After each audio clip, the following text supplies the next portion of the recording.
and welcome to the Deepest Dive. This is on Jak and Daxter, the Precursor Legacy. This is part 2, the epic grand finale, and joining me is Jeffem. Hello. We got Charles in the chat. Yo. And we have Mystic Ryan, aka Ryan. Yeah, just my name. Yeah, that's the it's weird username, but yeah, that's the intro I end up getting a lot on Contact. It'll be Game Odyssey, aka Janet Garcia, aka legal name. But we're here hanging out. You may notice that we are missing one Ben Hansen. Ben went through the ringer on this game. As many of you wrote in, the camera is a lot, and Ben is prone to motion sickness, and even with taking Dramamine or like the motion sickness medicine, he's like, look, I was hanging on for dear life to do episode 1, which was a bummer to hear. I mean, I think we all play games in part because we like them and we enjoy them, and I think the fact that Ben even did episode 1 not feeling his best, I think speaks to how much he wanted to do this show and to, make the show good and to honor his commitments. So he approached me to host this. That's why I'm hosting now. But he was definitely really bummed that he couldn't be here, and he did think about, well, maybe I'll, be there and watch a Let's Play, or I'll just be there as a facilitator. But at the end of the day, he's like, I think y'all should just take it. You guys are going to be the ones playing it, and I'll just step back and answer the many questions that I slacked him this morning. But so rip Ben, he had his doctor's note that he posted on Patreon and on socials. Yep. So it's all cleared. That's why Ben. Yeah, that's why Ben is not here today. But I do want to open, of course, with most common comments. What do y'all think the most common comment was? So now I think I want to take a shot at what I think might come up. Go for it. Is it a difficulty spike? There was a lot of that, not quite what I was looking for, but I think the comment does speak to a bit of a difficulty spike. Does anyone else want to take a stab at the most common comment? Difficulty was going to be the one that I would choose. If not that, then camera probably. But okay, camera was probably number 2, a mix of camera and claw. Specifically was up there. Yeah. Claw. Jeffem, you're our last. Yeah, the boss claw, spelled KLAWW for some reason. 2 W's. I think so. Yeah. Jeffem, your last hope. You got to get this one. 360 no scope this question. Okay. Was it about the ability to platinum it? No, the most common comment. And I'm obviously I'm biased because I read through all of these, but I'm I think I maybe could have got this one. Was none other. I had to hold my tongue last episode on this area because no spoiler. Spider Cave. Spider Cave. That's kind of what I was getting at. Yeah, and that's why I'm well, do you have anything more? Because it does speak to that. There were some things specifically on difficulty spikes, people wrote in specifically saying that this section was harder. But yeah, absolutely. Spider Cave. Was dreading this part of my playthrough. Gotcha. And that's kind of where I want to start too, because obviously most of us, this is a replay. Jeffem, I know this is your first playthrough.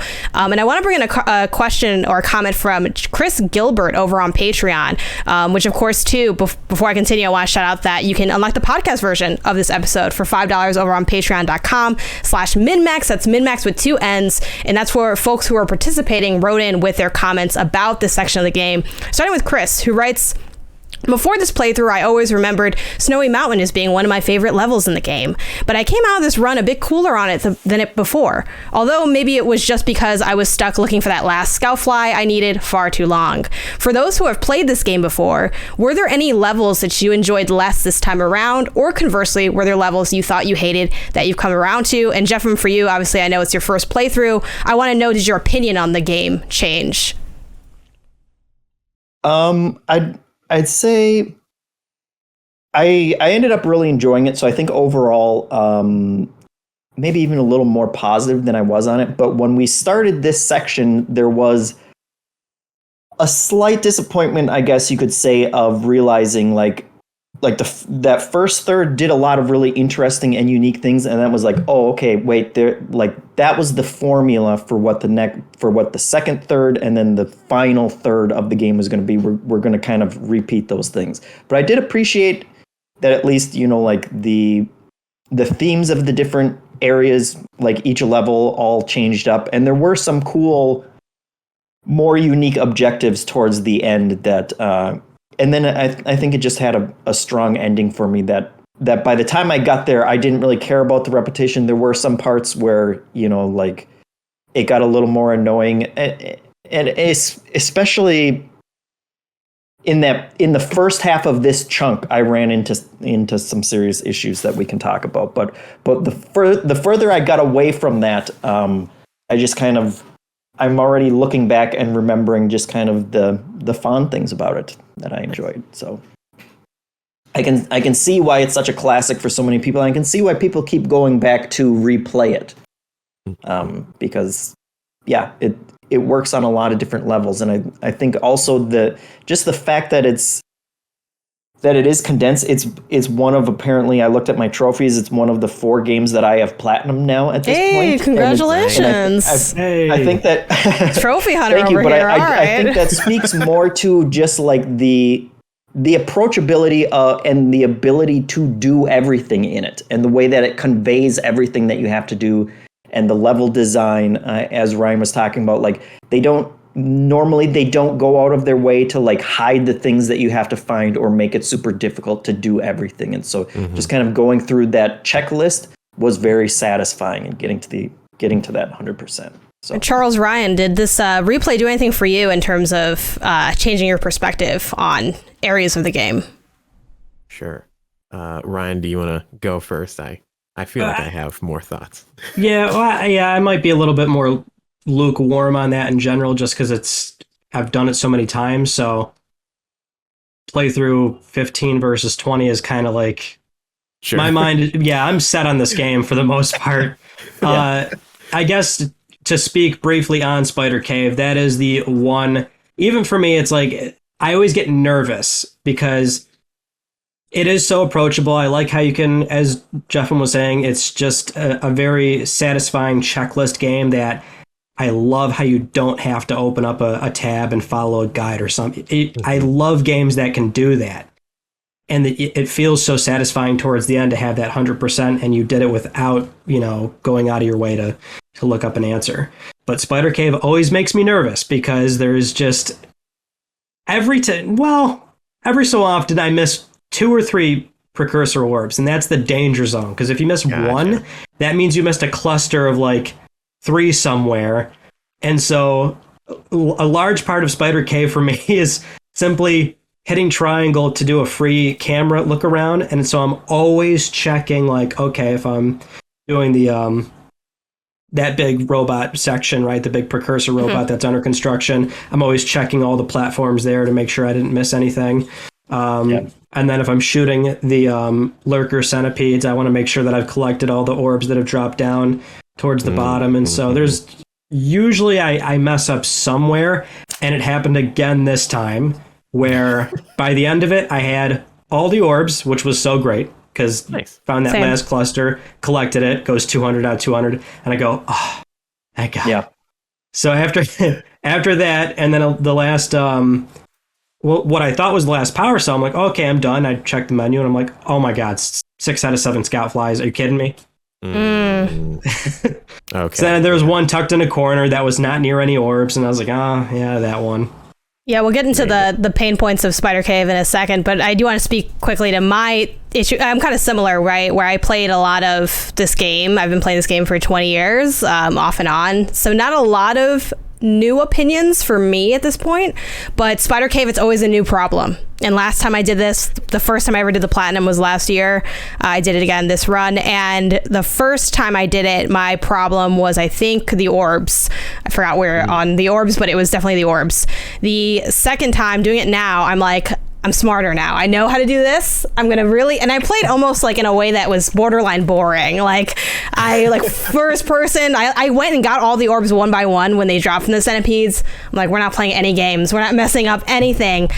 But I didn't remember where the last dark crystal was. And someone had to tell me where it was because I just forgot. They have like them, and I think a lot of this game, it has these hidden alcoves that I'm sure we're getting into with like more on Spider Cave, more on Snowy Mountain.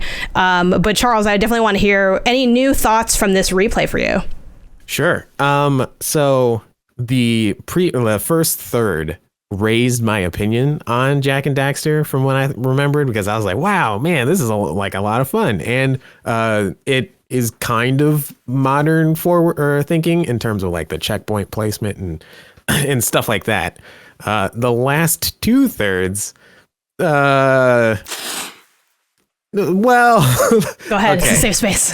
Yeah. So I still think that Jak and Daxter, great game. But I actually didn't have nearly as much trouble with the Spider Cave, although by the time that I got there, I basically said I can't do the completionist part of this possibly because of the platform choice that I chose, which is the Vita. You did the whole thing on the Vita. I thought you would have. I thought you would have left at this point. You know? Yeah. No, I thought you were just doing it for the memes. Like I didn't know you were. No, actually... I did that. I did it all on the Vita. I love the Vita. Would not recommend. Especially because as Ryan mentioned last week, and like I've heard from people after the fact, like part 2 and 3 are worse than what I currently played. It really, I think that it was the difference between, am I going to like platinum this or am I going to complete it or just beat it? And like, it wasn't the Spider Cave that was the problem for me. It was actually the mountain, where I was like, oh, the precise controls were really killing me over and over and over. And I was like, I just can't be as precise on the Vita with the thumbsticks as I want. I never felt super comfortable whenever I was actually like next to a platform or like some type of lip or anywhere where there's like some type of like I have to do an action. I always felt like this could go wrong. Like something can go wrong, which is like not what you want to think about when you're playing a 3D platformer. And that, I think, because the first third was a lot more lenient, it really didn't affect me too much. There were some things where I was like, oh man, dang it, Vita, why you do that to me? But there are a lot of other things where it was like, oh, this is clear. Like, I would say like, 30% of my frustrations came from just the controls of it. The other 70% of it, I can count. The other 70% of it was probably something else that we're going to bring up because we already kind of brought it up, but I'm pretty sure everybody else brought it up because you said that everyone else brought it up. Anyway. Oh, the claw? Was it claw?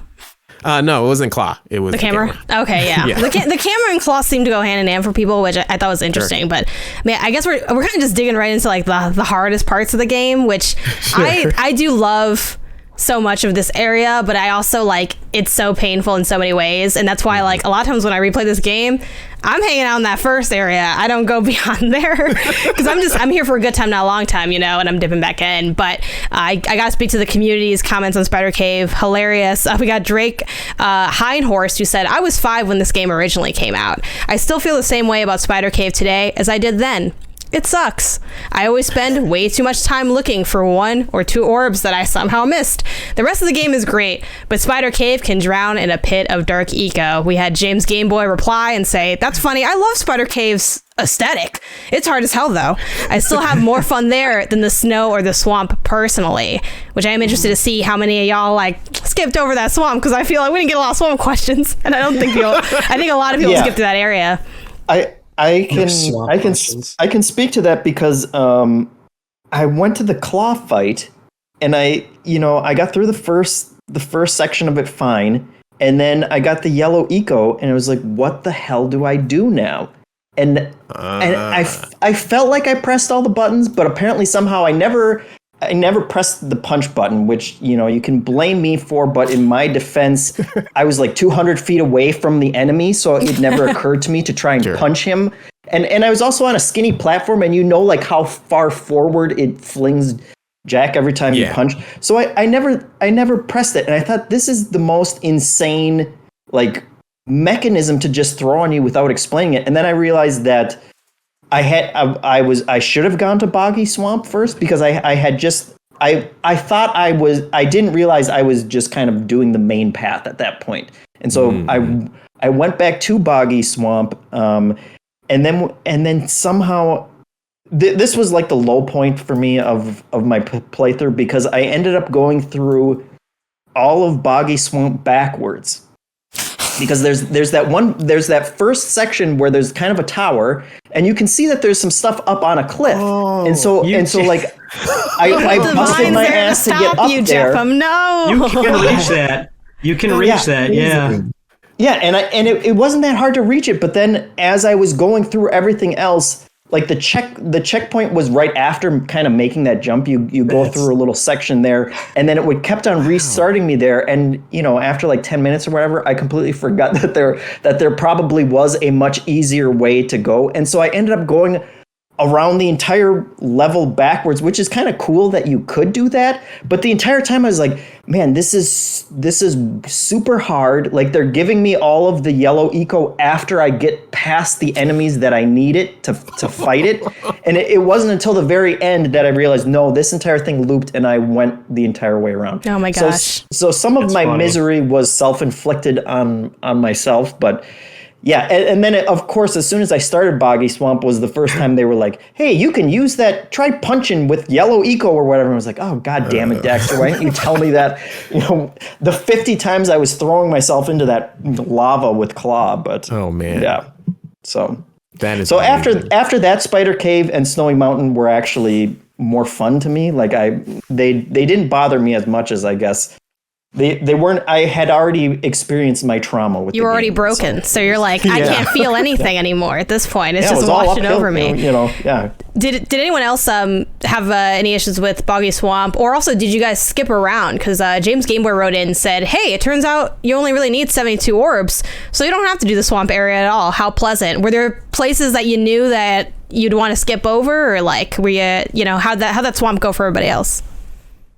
I ended up going through the swamp. I didn't have too much trouble with the swamp of the latter half. I think, the swamp was low on the threat level. But in terms of, I think, no, that was the last one where I was like, I'm going to get everything.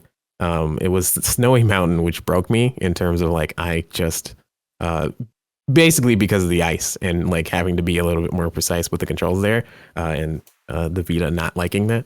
I think that was really the thing that broke me, but like, I didn't really jump around too much, although I'm sitting at 90 out of 100. So I'm like kind of tempted to go back, but this is me removed from me doing this stuff, thinking like, I think I should go and do all those things. Yeah, I can never not 100% the game because I just love doing that. But I do hate the first person rat shooting game in Boggy Swamp. Yeah. It's a pain. It's like you can be as good as you can get. You can be as good as you can be at that. But there's always like one.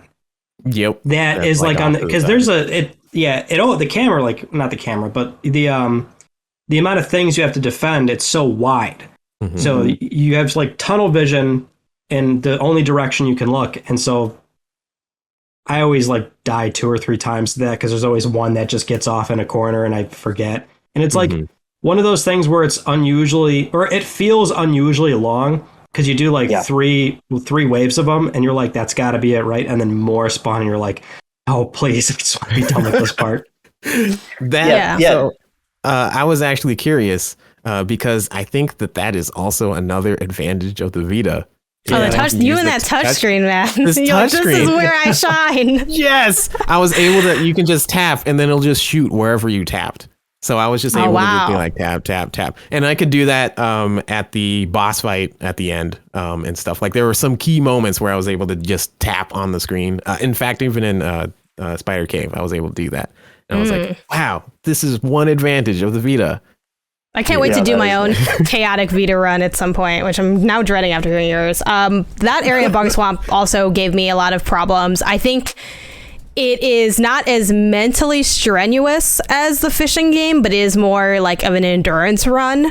And I just want it to be done. And I failed a couple times while I was doing it. Ty McWhorter wrote in about that, saying, thanks for hosting part 2, Janet. Boggy Billy asks you to hold off the rat infestation, so his pet will come home. Once completed, the pet is revealed to be this eyeless hog dog creature. Any design notes on this abomination? And I'm sad to say, in this limited runs design Bible, there are not any notes on the weird pet monster, but I like that you get to see it because it was I think he describes it as like a hip hog or something, so I liked getting to see what that ended up looking like. It looks like a kind of like a demented Pokemon. Yeah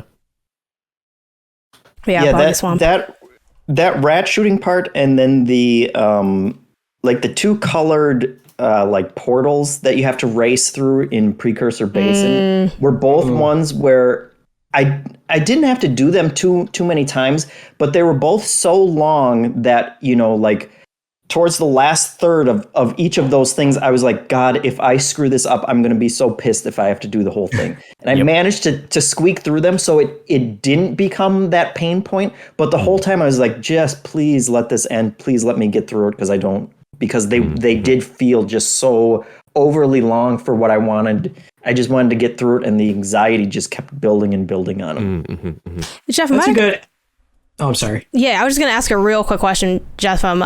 Did you figure out the plant thing pretty easily? Because again, I've done that a million times, so I'm curious. No, that was another one, and that was also kind of in that, I guess, the basin, I suppose. Like the low point of my playthrough was trying to figure that out. I did have to look up a video on that of just like, I spent way too much time just kind of zipping around, and it is kind of an interesting mechanism to kind of how they grow back. But I definitely had to look it up and be like, oh no, I should just kind of crawl through these and make sure I get every single one and mow them down, you know, a little bit at a time. And so afterwards, I was strangely okay with it, even though it was all dependent on me looking it up early enough that I didn't get to the point where I was pulling my hair out.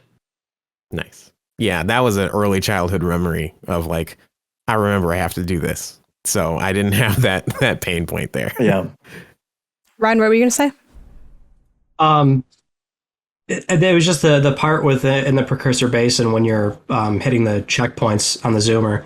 I feel like that's one part of the game that doesn't age particularly well. Like most of the game is, for a 20-year-old game, I think is fantastic. But just little minor things like the Precursor Basin with the checkpoints, where you know a lot of games nowadays that might have something similar.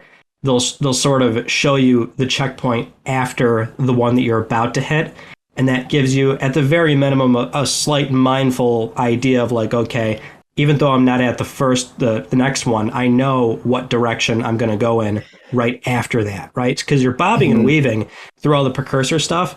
And so that's a huge pain point whenever people play it, because like, if you don't know and you miss a tight corner, you're done. Yeah. There's no way you're hitting the next one because you don't even know where it is. Right. So it's always those little ones, little things like that. I think it doesn't age well. Yeah. And if I think like the first one, like the purple checkpoint one was okay, but with I think they were the blue ones. Yep. Towards the end of that, it felt like they were trying to mess you up, where it's like, okay, this one's going to be at a 90-degree turn around this pillar. And I just kind of lucked through that. But the whole time I was thinking like, I'm pissed and I haven't even lost at this, but like you are really like messing with people with the placement of some of these. Yeah, that one had me on the edge of my seat as well, even though I've done it a lot. And I love Precursor Basin. It's one of my favorite areas. And I actually really like the zoomer movement. But I do agree with what you bring up, Ryan, where there isn't any telegraphing of what's to come. So you are quite literally just hoping that you can kind of see where the next one would be. And there were parts where I did it and I didn't have too much trouble with it because I had just, again, platinumed the game last year. But I'm like, I made these crazy jumps and I was streaming the whole thing on, MinnMax's channel over here. And I was like, I'll be honest with y'all, I only did this because I knew where it all was. Like, if I didn't know that I had to make this exact leap up, it's like the one where you go like up the ramp and then you like dive into the last one. I'm like, I just know that because I know that.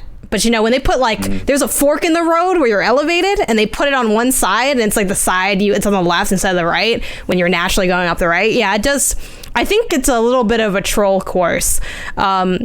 In a lot of ways. Jeremy Clark wrote in about this too, saying something I've always loved about this is more speaking to the connecting Zoomer courses, but the connecting courses in each area is that they can be ridden forward and backward, but maybe less of a hellscape than the bog that Jeffem was lost in. Yeah.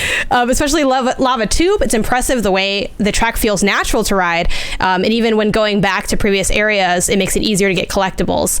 And then B Done 912 writes in and says, so call me crazy, but I would fight Claw a dozen more times to skip the Zoomer levels that connect the world. So the opposite opinion. As someone who never played it when it came out, my platformers were mostly Nintendo, I don't have nostalgia or muscle memory. I 100% the first section, but I put it down after Claw and have not gone back. Before that, I don't think I got one power cell in the precursor basin either. I had left it for later as a kid. Maybe I will go back to it either way because of how ahead of a time the game generally is. But how did you guys feel about those interconnected Zoomer areas? And then, of course, you can throw in your Claw slander as you see fit on this comparison. Because there's no way I want to... I'm 28 years old. When I had to fight Claw, I was 5 years old again. I'm like, can my brother do this for? And when I did the platinum with my brother, we did back and forth, and he was the one that killed Claw. So I'm like, it's been 10 years since I've killed Claw. So I was stressed and pressed. But what do y'all think about those Zoomer connected areas? Seem fine to me. I don't know. They don't really overstay their welcome, I find. Yeah. They're pretty short. And there's only, 3, I guess, technically. And then, the separate level on Misty Island, and then an entire level with the Precursor Basin.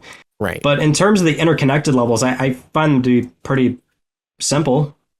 Maybe kind of a pain if you want to keep your 100% going. Then that's where it's you're going to probably loop it 3-4 times because you're just going to miss something because you're going to overheat. But otherwise, if you just want to get through them, I don't see how they're that big of a problem. Yeah, I think that is probably the thing that might trip up a lot of people is I want to go through this one time. I don't want to have to go and repeat this, especially because if you do the first one like that and you're like, oh yeah, I can do that for everyone, you'll probably be like, oh, why did I decide to do this? Because there I want to say it was in the second one. There's one where there's a split path and both have orbs on it, and one of them has it's a split path and you have a timer. Yeah. So you have to figure out, I guess I'm going to be repeating this section over and over. I died on purpose there, so I wouldn't have to repeat it. I did too, yeah.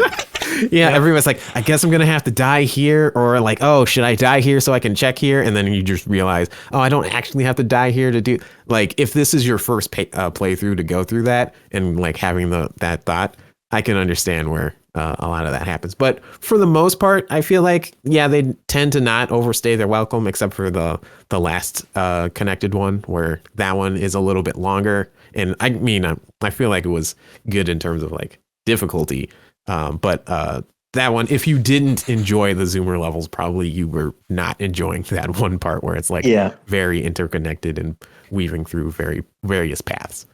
Yeah, I died quite a bit on all of them, but they're short enough that it didn't hurt so much.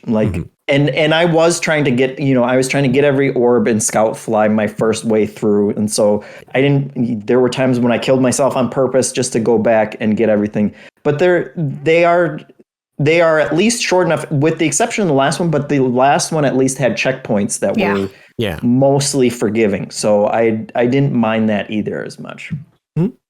Yeah, I went to that last one a few times too.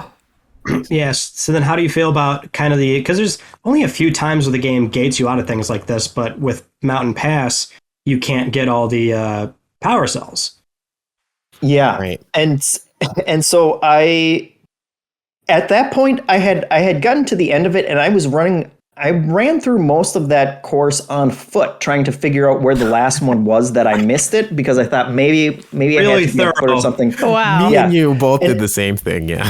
Yeah, it was very dumb. And then that was another instance where I looked up a video of like because there was one like little button thing on the ground that wasn't activated, and I was like, what the hell is with this? But someone in a YouTube comment somewhere said you can actually jump up over the rock if you do like a high jump next to it. So I did it on foot, and I just jumped up and I glitched my way through. You didn't even do it the right way. Jeffem's here with the pro straps I'm sure, on the first playthrough. I'm sure it took longer and was more work than having just gone to, Mountain Pass and activate it and come back. But what an unconventional playthrough. Yeah, Boggy Swamp backwards. We're grabbing power. I got we shouldn't be. If you recorded this, Jeffem, you got to clip it out for like your pro, like Jak and Daxter career. Sure. 8 things the game doesn't tell you. These tips and tricks.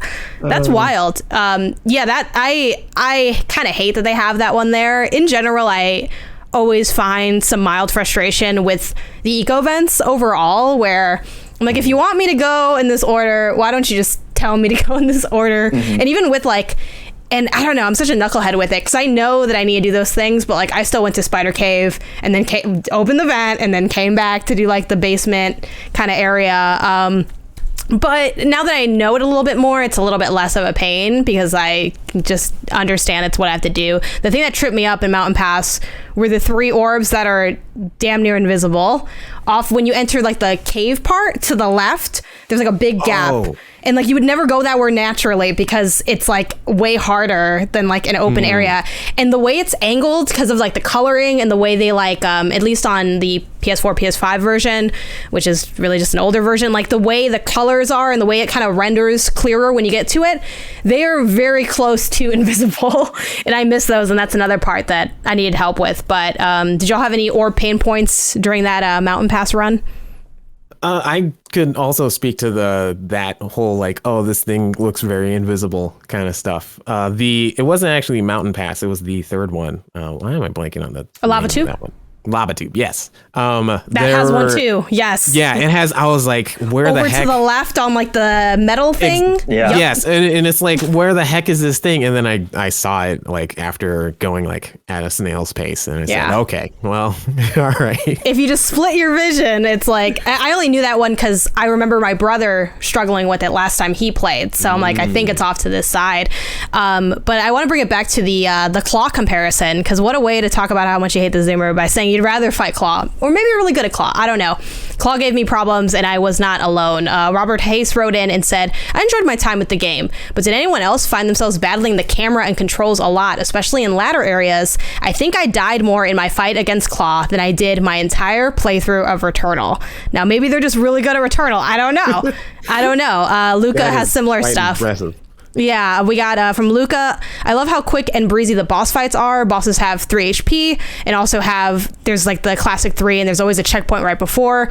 Once you figure out the boss pattern, it's pretty quick. I strongly prefer these to the minute-long boss fights of modern games. Other people like Andrew saying they feel like this is Naughty Dog's best boss work, which I don't know how I feel about that.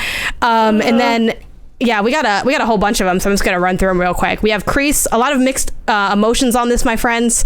The overall presentation, music, level design, characters are top-notch. Love certain areas that you could skip over, collecting the orbs in the fort, doing the stuff outside the walls. What really frustrated me, though, was the traversal physics and camera literally working against you at a certain point in a few levels. In some platforming sections, the camera would not orient to the correct position, and I throw myself off of cliffs countless times to my death. It's just a really frustrating play. Also, the boss fights are such a great part of the game. It's disappointing that there are so few of them. But I was finally able to play through this. And then we have a couple more. We got David saying, this is my first ever playthrough, having a great time. I'm getting some motion sickness too. Rip to Ben and this person as well. I think it's because the camera whips so fast. Not too bad and not annoying like all the cheap lava deaths I had fighting Claw. That was brutal. And other people saying I died a lot of Claw, weird camera angles, the jumping delay. So that's kind of why Claw and the camera for a lot of the community went hand in hand. So what was y'all's Claw experience like, and how much did the camera start to weigh on you in this second section of the game? I feel like aside from not a novel here.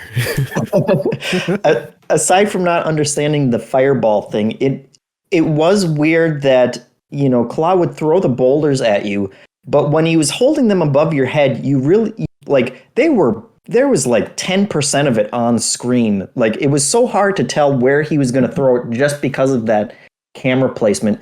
And then we talked about it a little in the last episode, but the timing of the double jump is so precise for me that fight especially, there were just so many times where even when I would successfully pull off a double jump, like I never felt good about it. It always felt like, is he actually going to double jump here or is he not? I always felt like I got away with something when I would actually pull it off. And I almost always would just do the jump spin just as like extra insurance to make sure that I get to, even though the platforms are so close, but it was I always had trouble with that double jump, and I don't know what it was. See, I feel like the spin killed Someone me. in the like I would stop doing the spin because I would take too long to land, and then I wouldn't be able to react.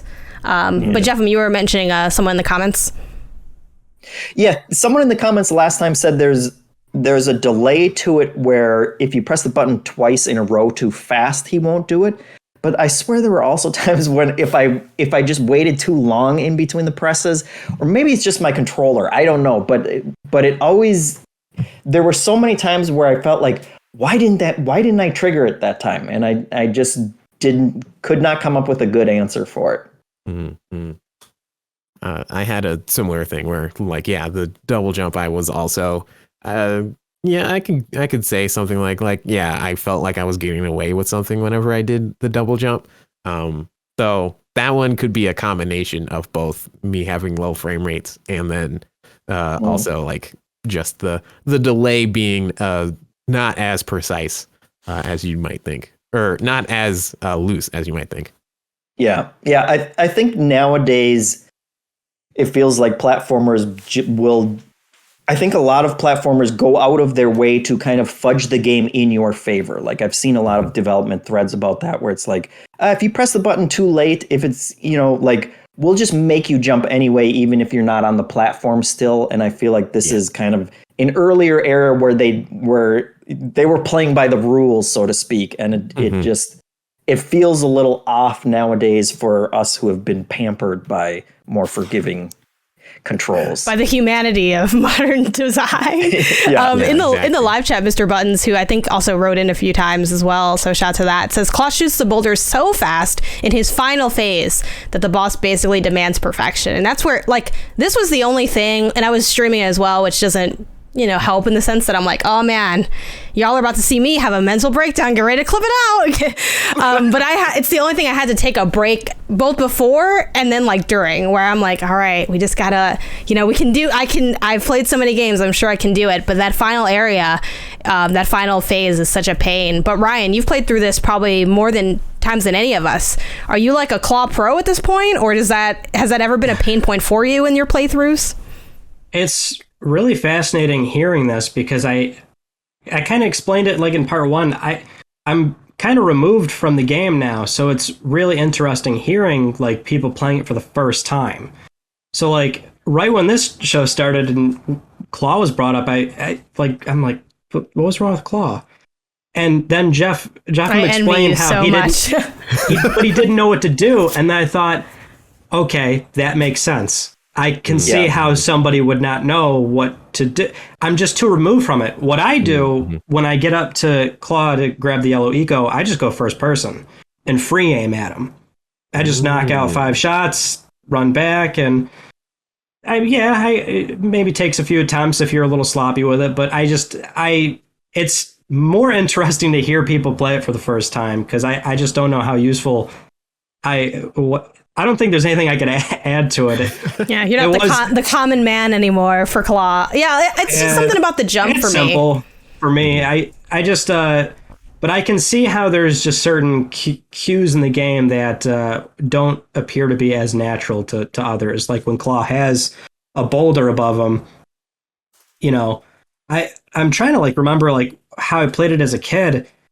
I just don't remember though. I'm sure I got frustrated or I didn't know right away, but I could see how that would be. There's like repetition, like the game not spelling it out for you, like this is how you handle it. And then if you don't figure it out within 4 or 5 attempts, you get frustrated. So sure, it takes 3 hits to knock him out, but that's if you know what to do. If you don't know, you're just stuck in this endless loop of frustration. Yeah, and I think that frustration is also part of what throws me off of the double. Like, I'm sure if I was paying attention every time I tried to do a double jump, I would get the timing right. But I think it's just, you know, you're distracted by other things or you're frustrated by something, and so you're pressing the buttons a little too fast or a little too slow, and that's what makes it not trigger. But yeah, I always just had this apprehension of like, I got to do a double jump here, and is he actually gonna do it with me or not? Yeah. That so when I got to Claw, I remember I actually jumped into your stream last year, Janet, of you going through this. Yeah. And I was like, oh, I remember this part because you both were trying to beat this. So I was like, okay, I kind of remember the things that happened. So I was prepared from that perspective.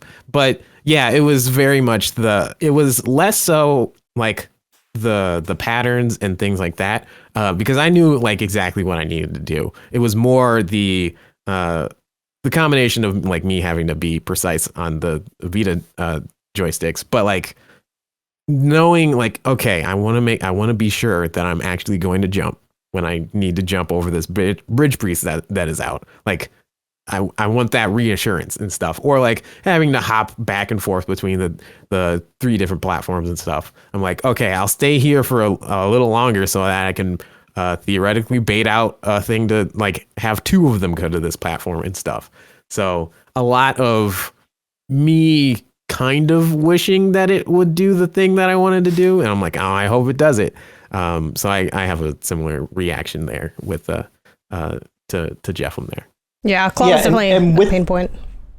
With the final phase of that boss fight, when he's throwing those boulders so fast, I realized that my default of like doing essentially the triple jump with the spin in that was just making the jump from one platform to the other too long, and so I'd get hit by like the next one because he was throwing them so fast. So I realized like, no, I just have to like do a single or a quick double jump in between these 2, but that's just too hard for me apparently to pull off consistently. Yeah, I like that everyone has kind of their different like approach or strategies to it.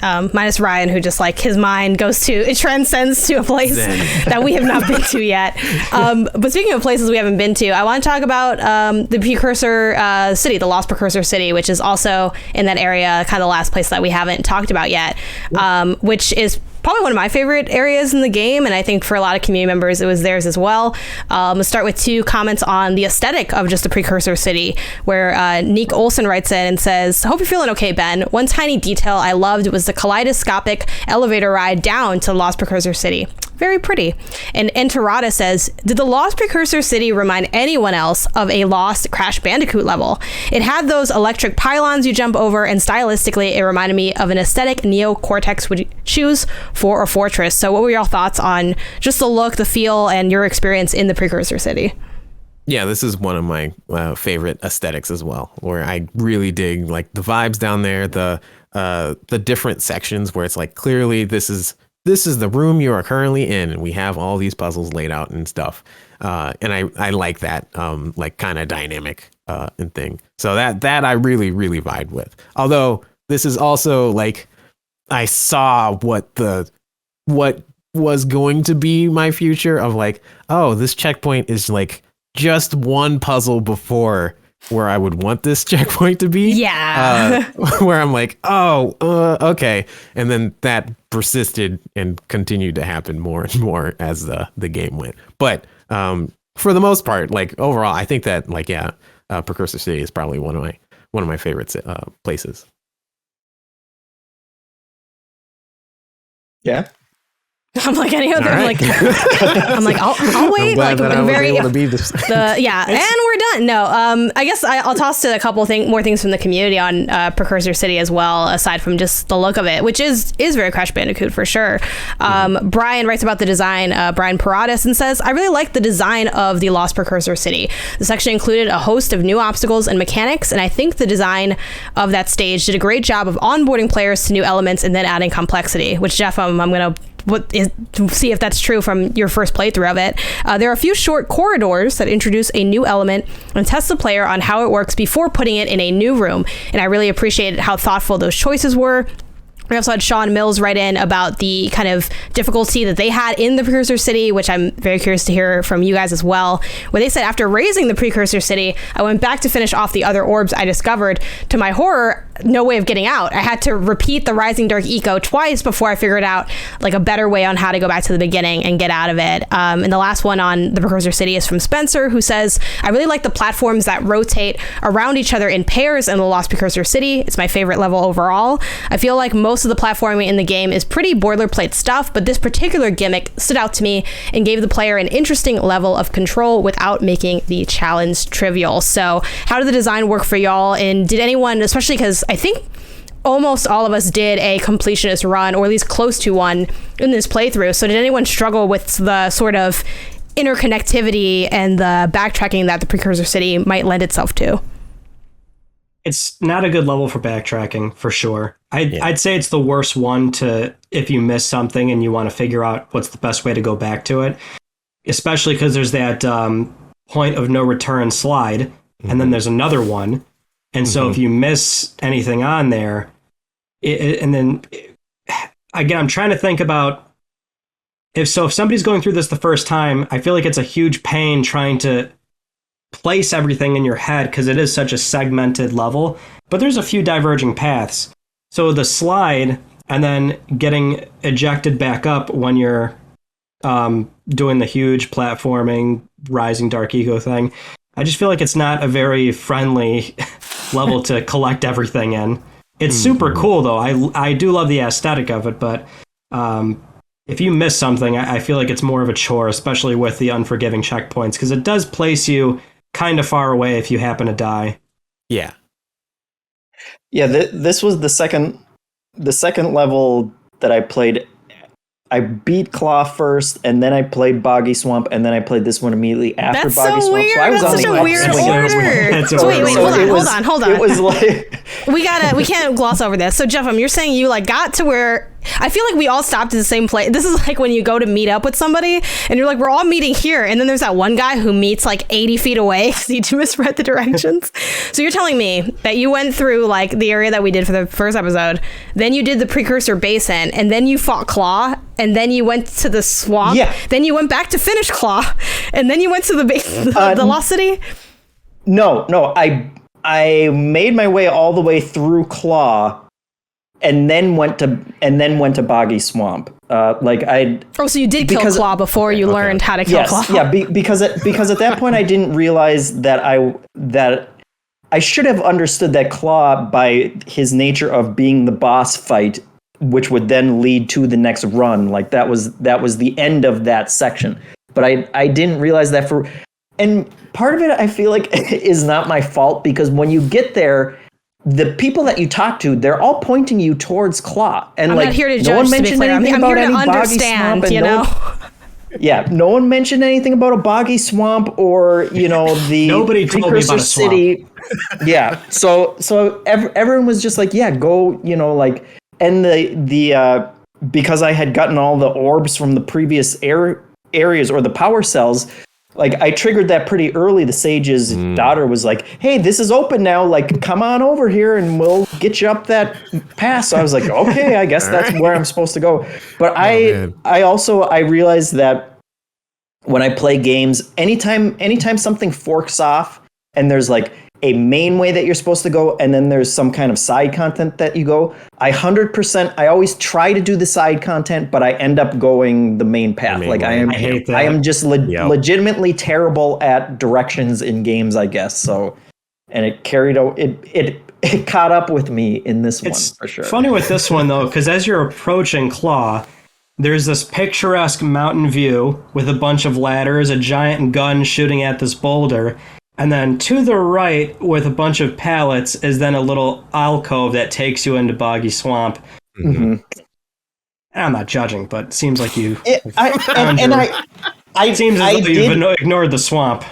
I hopped over those and I got to the point where it triggered and said, Boggy Swamp, but it was like I didn't realize that leading up to Claw was going to be the boss fight and the main ending of that area. So I was like, well, no one's mentioned a Boggy Swamp to me. I don't know if that's going to be another.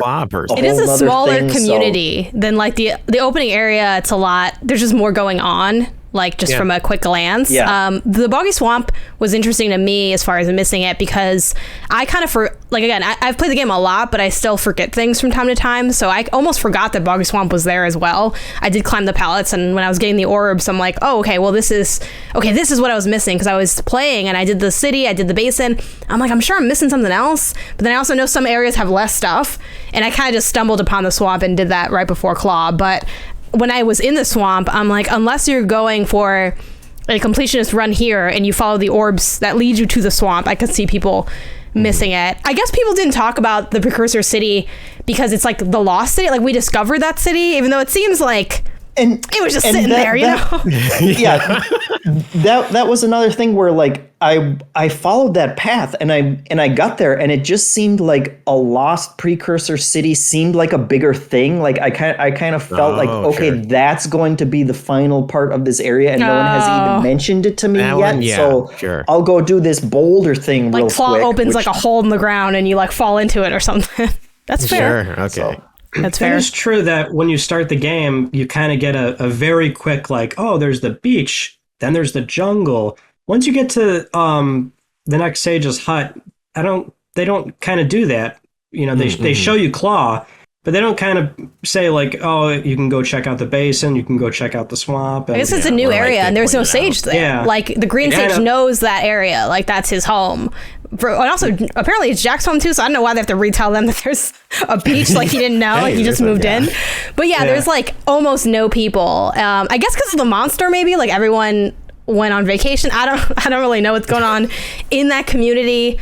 But they're going warrior. They got problems. Rock Village, they got some issues there. Any other thoughts on the Lost Precursor City before we move on? For me, the orbs were rough. I did okay this time because I kind of knew, I knew the thing that ejected you from the city because I remembered that part. So I'm like, I'm not going in there until I have to go in there.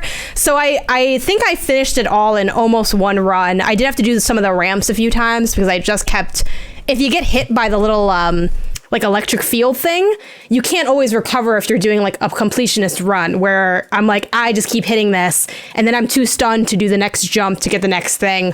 So that was my biggest pain point, but I did try to really focus on okay, I'm going to this area and it connects here.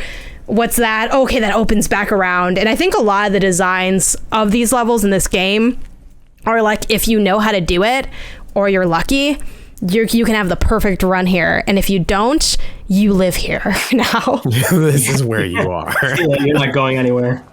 Yeah, for me, this is probably where the climb, the Dark Eco climb, is where the camera started to become more of a problem. Particularly the climb was really weird because where you are compared to where the camera is pointed is at the top of the screen. At least for me, it was I was right up at the top of the screen, so I couldn't really see everything and see all of the enemies that would pop up. So I would just I got hit randomly and stuff, which it kind of reminds me of the whole Naughty Dog cam when you're running towards the camera kind of thing. It's just that was vertical version of it. And that was it was the again a window into what will eventually become something, which is the camera later on, where I'm oh yeah, that was a weird blip in an otherwise I was able to control the camera no problem, or things like that. But yeah, there overall, I do think that like this one has like some of my favorite puzzles and things in it that I really, really enjoyed. Yeah, it's got like some interesting like experimentation to it, and I feel like it's almost like a foreshadow, like a design foreshadow of Golem Citadel, which of course comes at the end. For the death though in the Rising like eco area, I definitely died a few times there as well. Partially because of the camera, or even just like the timing of it all, where I had one really brutal death that stuck with me because I remember that how much I hate knockback in platformers, where I'm like, I got hit and like I just happen to fall, and I'm like, well, I can't do anything about this, and like I spun, but like the hitbox, I like misjudged it. So even though I'm like, I felt like I did everything right, but I'm like, Jack's like, oh, I'm all right.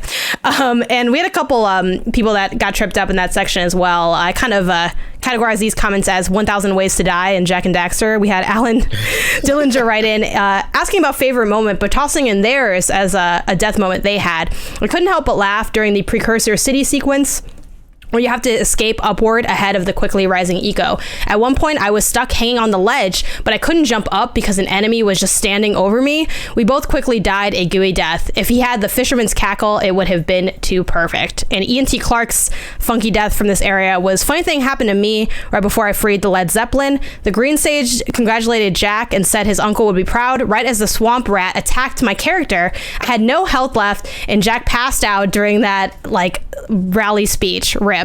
So did you guys have any deaths that stick in your mind? For me, definitely the knockback in that city is one of my like ones that I remember really vividly. Because Claw, like, I mean, I died a good amount, but it wasn't vivid though. I just got hit or I fell. No, sure. Mine was it was the last part where there's the rotating cubes that you have to jump on in the what you called factory. The Citadel. Citadel. There you go. The rotating cubes. I misjudged it, and then I jumped and like climbed onto it, and I was like hanging on it. But then it rotated, and forever, whatever reason, I was like, I'm no longer on this, and so I just like fell, and I was like, oh my god. And that actually happened a couple of times where then when I got to the whole spinning part, I would try and jump onto the platform, but it would. Instead of jumping on top of it, I would just be like moved over to the side, and then I would grab onto the ledge. But because it's moving, it was just like, now you're not on it, and I'd just fall. So a lot of those would be weird and interesting deaths. Yeah, for sure. I'm curious too, like kind of almost as a companion piece to like weird deaths. Did you guys discover or like lean into any new movements during this area? A few people had written in about that, where Boondock Bandit said, hey gang, I'm pretty sure you can roll jump in Jak and Daxter, definitely in the sequels. And that was my main travel by foot method. Like whenever they were on foot, they were just rolling around. Did the deepest dive panel roll jump all day like me, or were they boring? Thanks. And similarly, Alex Britt also wrote in and said, per discussion last week about some of the moves like the uppercut being hidden, here are two little combos I found and use for getting around the game faster. And I've not tested these, so for all I know, they could write anything in here. Sure. Launch after headbutt ground stomp. X square, X as hitting the ground, and then a high jump after the roll where it's R1 and then X, and then X as you land. And then apparently you can damage enemies as well during that. They mentioned also that they like the precursor objects that are floating above platforms that have spring physics that kind of let you just sort of jump higher and check out those vertical ones. So did y'all experiment with any additional movement or discover things? For me, my biggest discovery was and someone wrote in about this as well for Spider Cave, but being able to punch up and like kind of one shot the spiders. I feel like I've played this game for so long and I never thought to do that. And then it was my go-to move after that. But anyone else experiment with some funky move combinations? I was just rolling around. I also rolled around everywhere.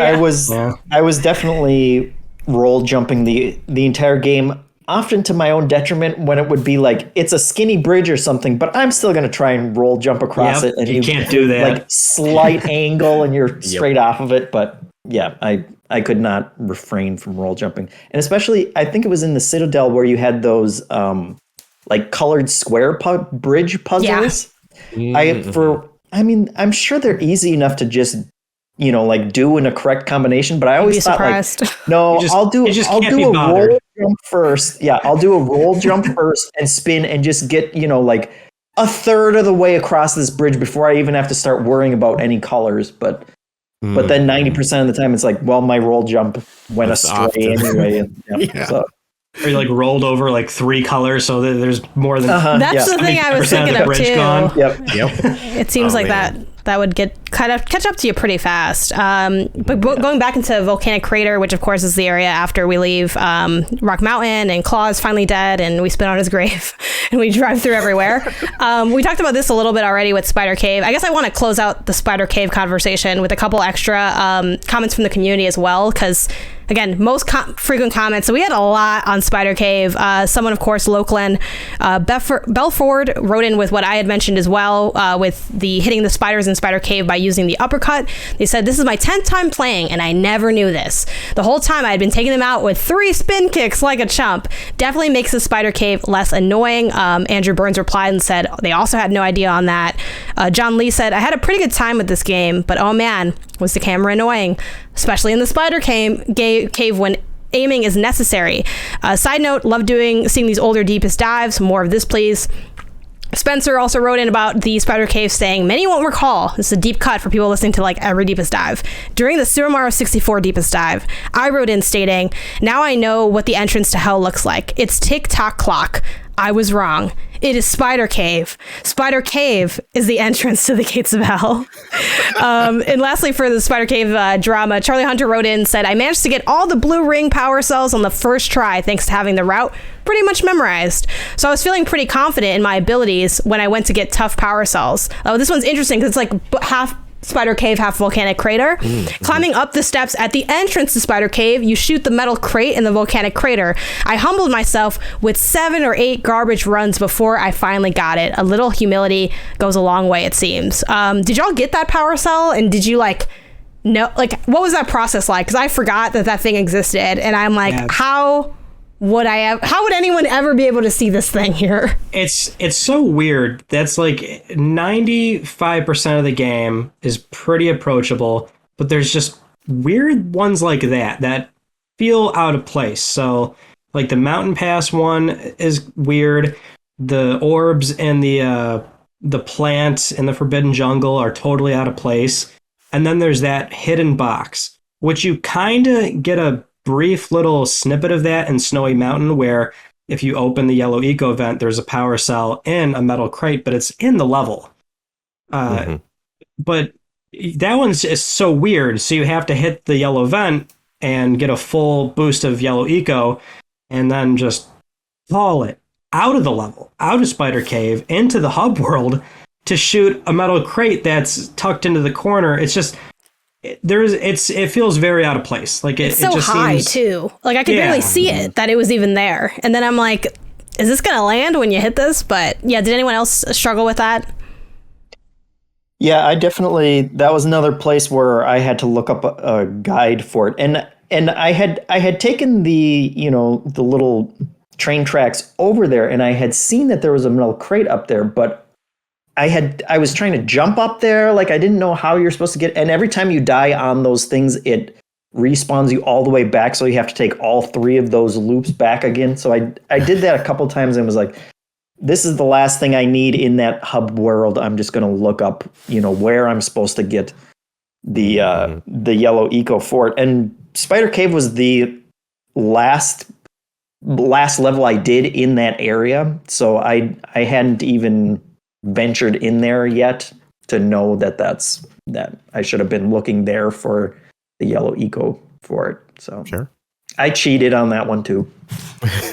It's all Charles, good. Also saved some sanity. So yeah, the Vita came in. Did the touch screen, said, hey, it is time to know.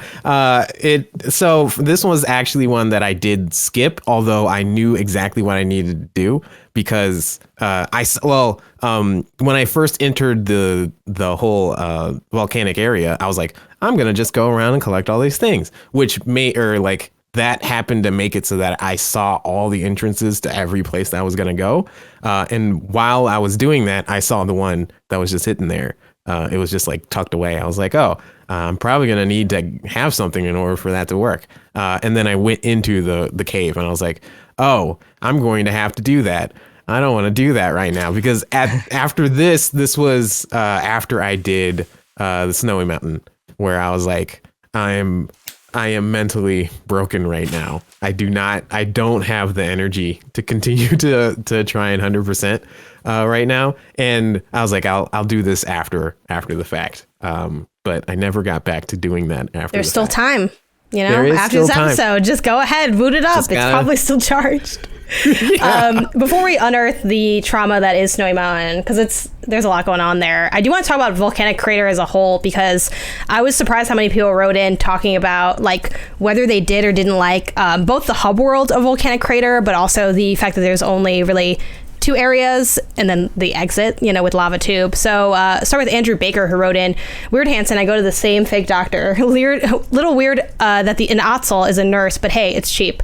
Sucks that you can't make it though through the game, but hopefully you will give Jak 2 a try. Spoilers, Andrew, I feel like that game, I don't know if that camera is that much better. So maybe not, but we'll see. They said one thing I want to point out is how uninspired Volcanic Crater is as a hub level. The levels that branch off of them are great, but Volcanic Crater itself is so boring and dull compared to Rock Village and Sandover Village. What does the panel think? We also had Andrew Burns reply to that person saying that they really like the atmosphere of Volcanic Crater. It's no Sandover Village or Rock Village, but I think they were going for something different. Maybe 6 power cells for precursor orbs is uninspired, but I think the game incentivizes these secondary collectibles. And we had more stuff on Volcanic Crater's hub, but just really quick, what do y'all think of it? Is it the weakest link of these 3 hub areas? I wouldn't say that it's the weakest link. I think that I like the aesthetic of it. I think the problem is that it's fairly tedious to get around because you're either riding on top of the carts or you're trying to hop over. How do you feel about that, by the way? Because some people in chat were like, this is hell listening to this. And it's like, now to go to the next one. Oh man, yeah, and I think that this is actually, I know I'm gonna sound like a broken record here, but I think this is actually where the Vita came in. Can someone flip out just like this is where the Vita comes in as like where the Vita an evergreen meme? Yeah. Oh man. Where basically I was like, all right, and then I just set it down, and while I was just doing something else, I was able to do other things, or I didn't have to focus on it, and I knew that I was like, okay, and I pick it back up, and I was no problem. What did you do with that 10 seconds of downtime that you just downtime? I was check Slack. Check Slack. I was like, okay, hold on, what? Yeah. Watch this YouTube video that's on the screen while I'm playing this at the same time. It was one of those, okay, I can go look at whatever this other distraction is up while I'm playing this game. That was the downtime part of it. So if it was on if it was on the TV where I'm like, okay, I'm focused on this, yeah, I could totally see where it's just like, oh, I gotta, in order to get to Spider Cave, I have to go through 3 of these things. So yeah. I think it's cool. I think it's a sweet level. Or sweet hub world. It's definitely got that end game aesthetic. Mm-hmm. Sandover Village is very inviting and green, and the next one's kind of a little more dreary and oh, you're in the middle game here. And then it's always lava. Lava is where you're this is the end. Yeah, you're getting to the end. I think it's a cool vibe, right? It's a pain to navigate though. It's the carts. Yeah. If you're jumping between levels, it's a pain. But I also really enjoy the comic relief with the miners. Mm-hmm. There's not a whole lot of the one-on-one interactions with the NPCs in the game. But I always like them. It's always a joy going back and listening to their dialogue, and it's sort of the beginning of what they eventually accomplish in Jak 2 and 3, where there's a lot more dialogue and a lot more narrative and a lot more cutscenes, which is just not really a big thing in this game. Yeah, as far as the miners too, we had a couple people write in. We had Jaron who said, anyone else, they actually made the same observation, which is funny. Anyone else noticed that the 2 miners in the mountain area, well, in the village area, what is it? Volcanic Crater. I'm like the lava volcano. It's all the areas. It's all a village that's made of something. It all blends together in Volcanic Crater. Are a literal hothead and bird brain because the little hats that they wear.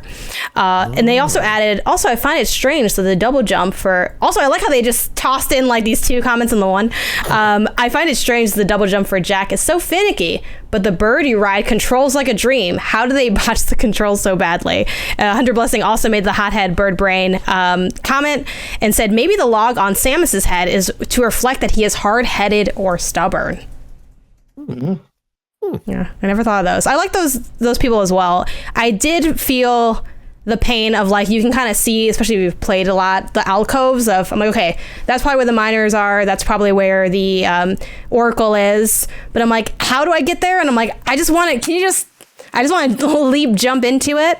But there is a little bit more of that pain point. Someone else also wrote in, Complimentary Water said, Volcanic Crater only has 2 biomes to complete, Spider Cave and Snowy Mountain. But it does have a third offshoot tunnel that leads to the miners. Does it seem like there was maybe a third biome plan that was perhaps cut? And I to kind of rephrase that, because obviously we don't have any way of knowing that outside of interviews. Yeah. Did y'all miss not having a third one in there? Did you feel like it was lacking in terms of not having the 3 biomes that you're used to?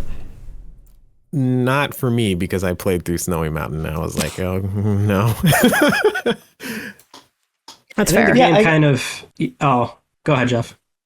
Well, I was going to say, I felt like at that point I guess I was ready. I feel, maybe it's just me, but I feel like Snowy Mountain Spider Cave also felt much bigger to me. Mm-hmm. And so I felt like I had done enough in that area and I was ready for endgame time by that point. Yeah. Yeah. All right. Let's, Go ahead, Ryan. Go ahead, Ryan. Go ahead. No, I just echoing his thoughts. That's kind of where I sit on it. Because the game has a difficulty spike, I don't think you would want a third one there per se. I always felt like the Citadel was that third level. Spider Mountain, Mm-hmm. just doesn't quite feel like it because you have to do another zoomer area, but I always felt like the Citadel was like really that third biome. Yeah, I never thought of it that way. I think that's a good point. It does stand on its own, so it feels like it is labeled, like especially in guides when you categorize it as its separate spot. But really, when I think of the game as thirds, I toss that one in there with it. So yeah, I think that does kind of fit that structure. All right, Charles, without further ado, let's talk about Snowy Mountain. We had Tyler Stika write in saying, Ryan mentioned on the last episode, some orbs were uncharacteristically well hidden. The worst example for me is in Snowy Mountain. There's a section with lurkers that infinitely respawn where orbs can be hidden beneath the snow. The game's a fun platinum overall, but if you happen to miss those while avoiding those lurkers, it can be a pain to double back for. Andrew Burns also echoes that, saying, yeah, I just take it slow there and trying to blow up the boxes until I'm right up next to them. Definitely feels like a bit of a design flaw. We had someone else too. I'll search for the comment while Charles, you unpack all of the pain that you had. But we had someone mention, of course, the ice mention of it. I think I'm a Bigger Boy said, it's great how many small animations make you smile in the game. This time around, my favorite occurred when I fell from a great height to take fall damage. Both characters pancaked flat on the ground, then sprung up and kept moving. Great physical comedy. I also want to note that being able to adjust your movement on Snowy Mountain with a punch made that section so much more enjoyable. Also, although I still petition ice platforming levels be banned from all of gaming. Charles, would you sign the petition to ban these ice skating areas? Or what happened to you on Snowy Mountain? Because you went up there and you came back a different person. What happened when you went up there? Okay, so really the main problem. Okay, yeah, the main problem was this is where I really butted up against the camera a lot, largely because I wanted to see what was below me, and I can't aim the camera down to see what was below me. So a lot of the sections where you have to climb what is the scaffolding structures around to get to the various power orbs there. I believe. Oh no, I got 2 because I got the last fly. Scoutfly. Yeah, Scoutfly. It was a lot of me going against that, and then in addition to that, it was a lot of trying to wrestling with the controls of I need to be more precise than I really am allotted, or there's not as much leniency there, and a lot of that was just oh man, I just kept on redoing a section over and over and over, and then I'd finally do it. And then I would get to the next section and then I'd fall. And then this is where the lenient checkpoints were like, oh, and we are not there anymore. And we went back to the spot where I was just like struggling over and over and over. And I'm like, I know exactly what I got to do. And I normally don't have this much struggles with like 3D platformers and stuff. But like, it was shocking how many times I kept on like falling or going off the edge just a little, like just ever so slightly. I think that's probably the biggest thing that I was doing was like, I was just like, if I was maybe a couple of frames later of like letting go or pressing X or doing something, I would have just been totally fine. But like, it was a lot of those things. And I think that in part was part of the Vita issue of like the frame rate is just not all that good. So I was always like 1 or 2 frames off. And yeah, that was just, there were just so many times where I was like, this is a really simple jump. Let me go do, and then I just fall and then here we are. Where I was at that point, I said I just can't continue to do the 100% thing because I just kept on trying to, especially searching for the last of the orbs, because I was trying to like search for the orbs, and I ran into that issue where I hit one of the boxes and it was in the snow, and I just kept on, but I didn't realize I did that, so I kept on going around the entire level trying to look for these things, and I was like, oh, I can't keep doing this. Yeah, it's a huge oversight.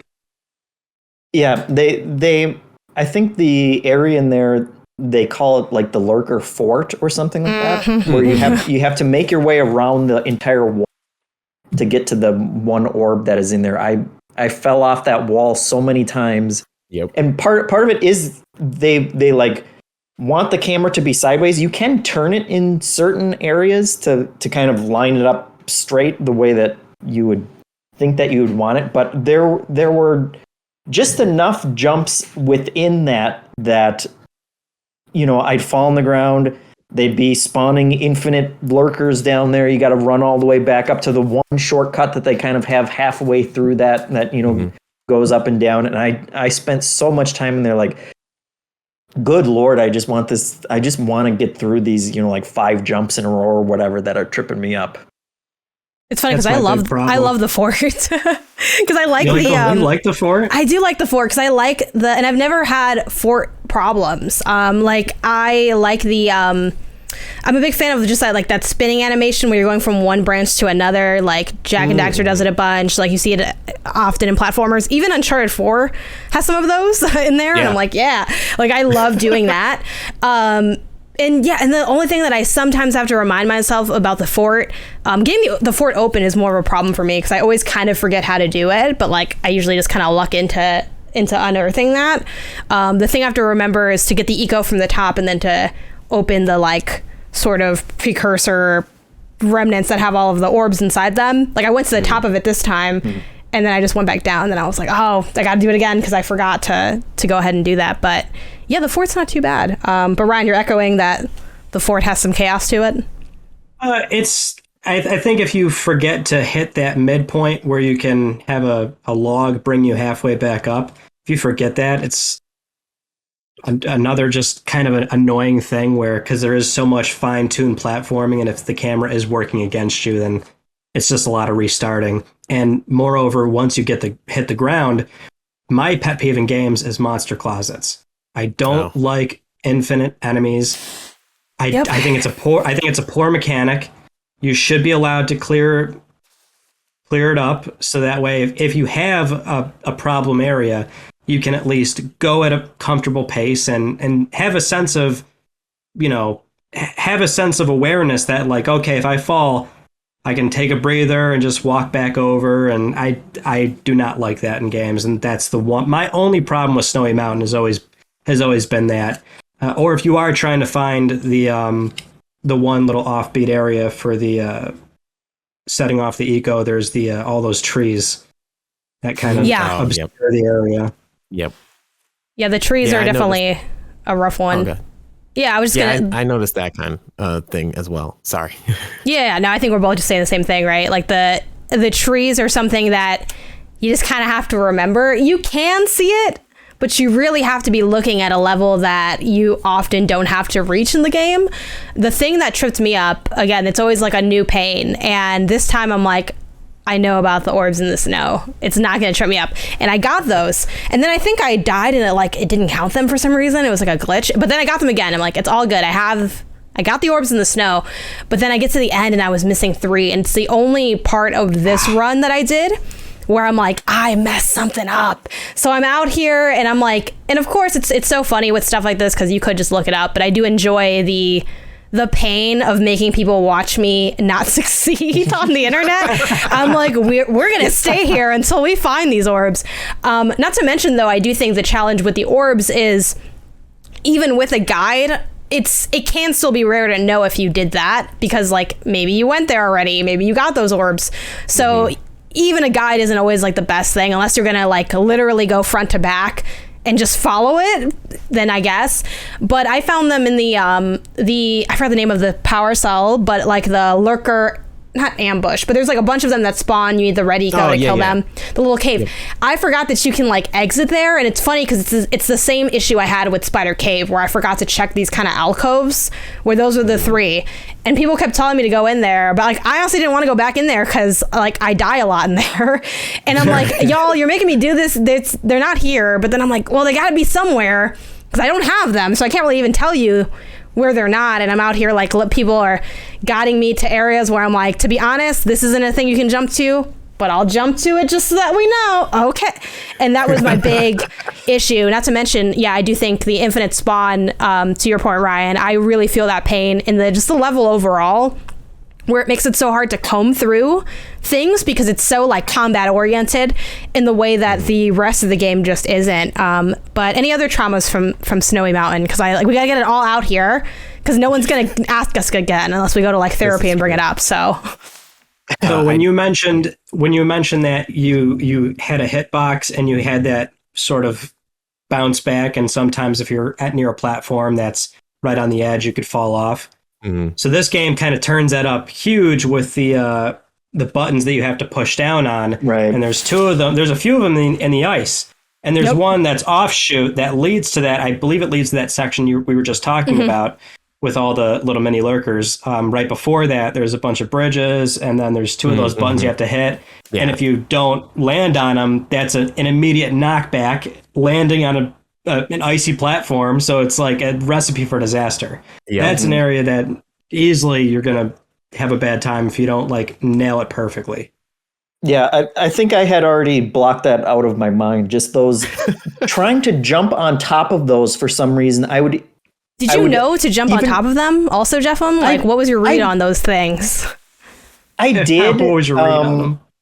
I guess I default to trying to butt stomp things. But even when I would pull off the double jump, it would be like, nope, I was just a little too early and it's knocking me backwards, or I would just soar right over those things all the time. Getting the timing to just land right on top of it was a constant struggle for me with those things. Yeah, it's funny because I've been like lurking a lot on people's like Twitch channels as I've been working this week, and I saw that Tamago2474, who like is followed by like MinnMax, and I followed them as a result of learning about them through MinnMax. They're actually playing through this game for, I think it's their first time finishing it, and they were in Snowy Mountain, and I was like, this is where, obviously we had this show to like prepare for, so I played for that reason, obviously, but I'm like, I love using this knowledge because it's not useful for anything, but I'm like, I know where you gotta go, like, what do you need help with? But it was funny they had the same issue with the buttons where I don't think they registered that those were buttons, and they were like, oh, I thought the force field was around like the whole thing. So I feel like there's almost like double challenge in the sense that you have to be able to recognize that you can do that or naturally play that way, the way you do, Jeffem, or you're just not gonna know. And I think the knockback is so extreme. And yeah, I definitely approached, like to your point, Ryan, that area where it's in between the 2 bridges leading to the cave. I'm like, all right, we got to be really cautious because there's so much slip there. But I do want to point out that this area does, outside of all the pain that it has caused me, it does have Fluff Flut. This is the second time we get to ride Fluff Flut in the game. I'm also curious, and let me know if any of y'all know, if you don't free Fluff Flut on the beach, can you still do those? Like, Is Flufflet still there? That's a bold question. I have no idea, actually. Yeah, Like, I imagine no, but probably the vast majority of players do that, right? That's the thing, but there's no, I think that's another like kind of fascinating angle in this game. There's not a mandatory, like other than I guess the first things you do in that tutorial area, which I forget the name of it, but the opening area, there's not like a mandatory power cell. So I asked, no one knows. If anyone knows after the fact, please let me know, because I don't feel like testing it myself by going through the entire game just to see. I'm sure it is required. I'm sure it is required, but it wouldn't surprise me if it's just always there. Yeah, because I'm like, I mean, it's not like it's a species of bird. So I do have some fluff facts I want to ramble off here if you'll indulge me. In the this is for people watching the video version. This is the little book with the Flufflet in here, and I know things have changed from when they wrote this because there's like different names for certain characters and stuff like that. So I'm blown away by the fact that Flufflet's a newborn. That tracks. The height of Flufflet is listed as 4 meters, which is 13 feet. 4 meters? How tall is Jak if this thing is... Yeah, that doesn't make 13 sense. feet. And I have to imagine there's a lot of good questions I could ask people on this team, but I don't want to ask those. I want to know, is Flufflet there if you don't open the bird thing? And is Flufflet really 4 meters tall? But here's the quick blurb on Flufflet, because I think it's a really adorable bird, controls super well, as the community wrote in. But there's some darkness here. It says, the rare, awe-inspiring Flufflet is the most feared predator in the world. Adults have been spotted with wingspans reaching up to 15 meters. So that would be 49 feet. The birds may have been known to feed on almost any warm-blooded creature, but they tend to focus on those over a meter tall, and for unknown reasons, they tend to avoid humans unless starved or angered. Though the adults are a force to be reckoned with, the young are quite friendly, and stories abound of children playing with the infant birds. These stories usually conclude with the return of one of the parents, and then take a turn towards the horrific. So Flufflet's out here just killing these children. Like, that's just canonically Flufflet is out for blood. And it says, although it has not been seen in generations, tales are told of birds that have been tamed and ridden as one would ride a common yakkow. So I think definitely a little bit of a light nod to there's something special about Jak besides the fact that he's the protagonist of the game. So like conveniently, right? But did anyone else, like, how do y'all feel about Flufflet? I was shocked no one really wrote in about Flufflet to praise this bird, this majestic creature. I think if nobody wrote in, it's just kind of it was simple, right? It didn't give anybody major problems because it does control pretty good. Mm-hmm. You might misjudge, like, especially in Snowy Mountain where the jumps become so dramatic. Mm-hmm. Like arguably the swampy, that area like was really short. Like you really did not even, unless you went backwards through it. Unless you went backwards through it. So, but even the Flufflet area in that when you're going backwards was still very quick. Yeah. It's short. Yeah, actually, during the swamp area, I for some reason was like, oh, I'll go to Flufflet later, and I'll go do this stuff up above that I have to hop around and stuff. So I did that all on foot.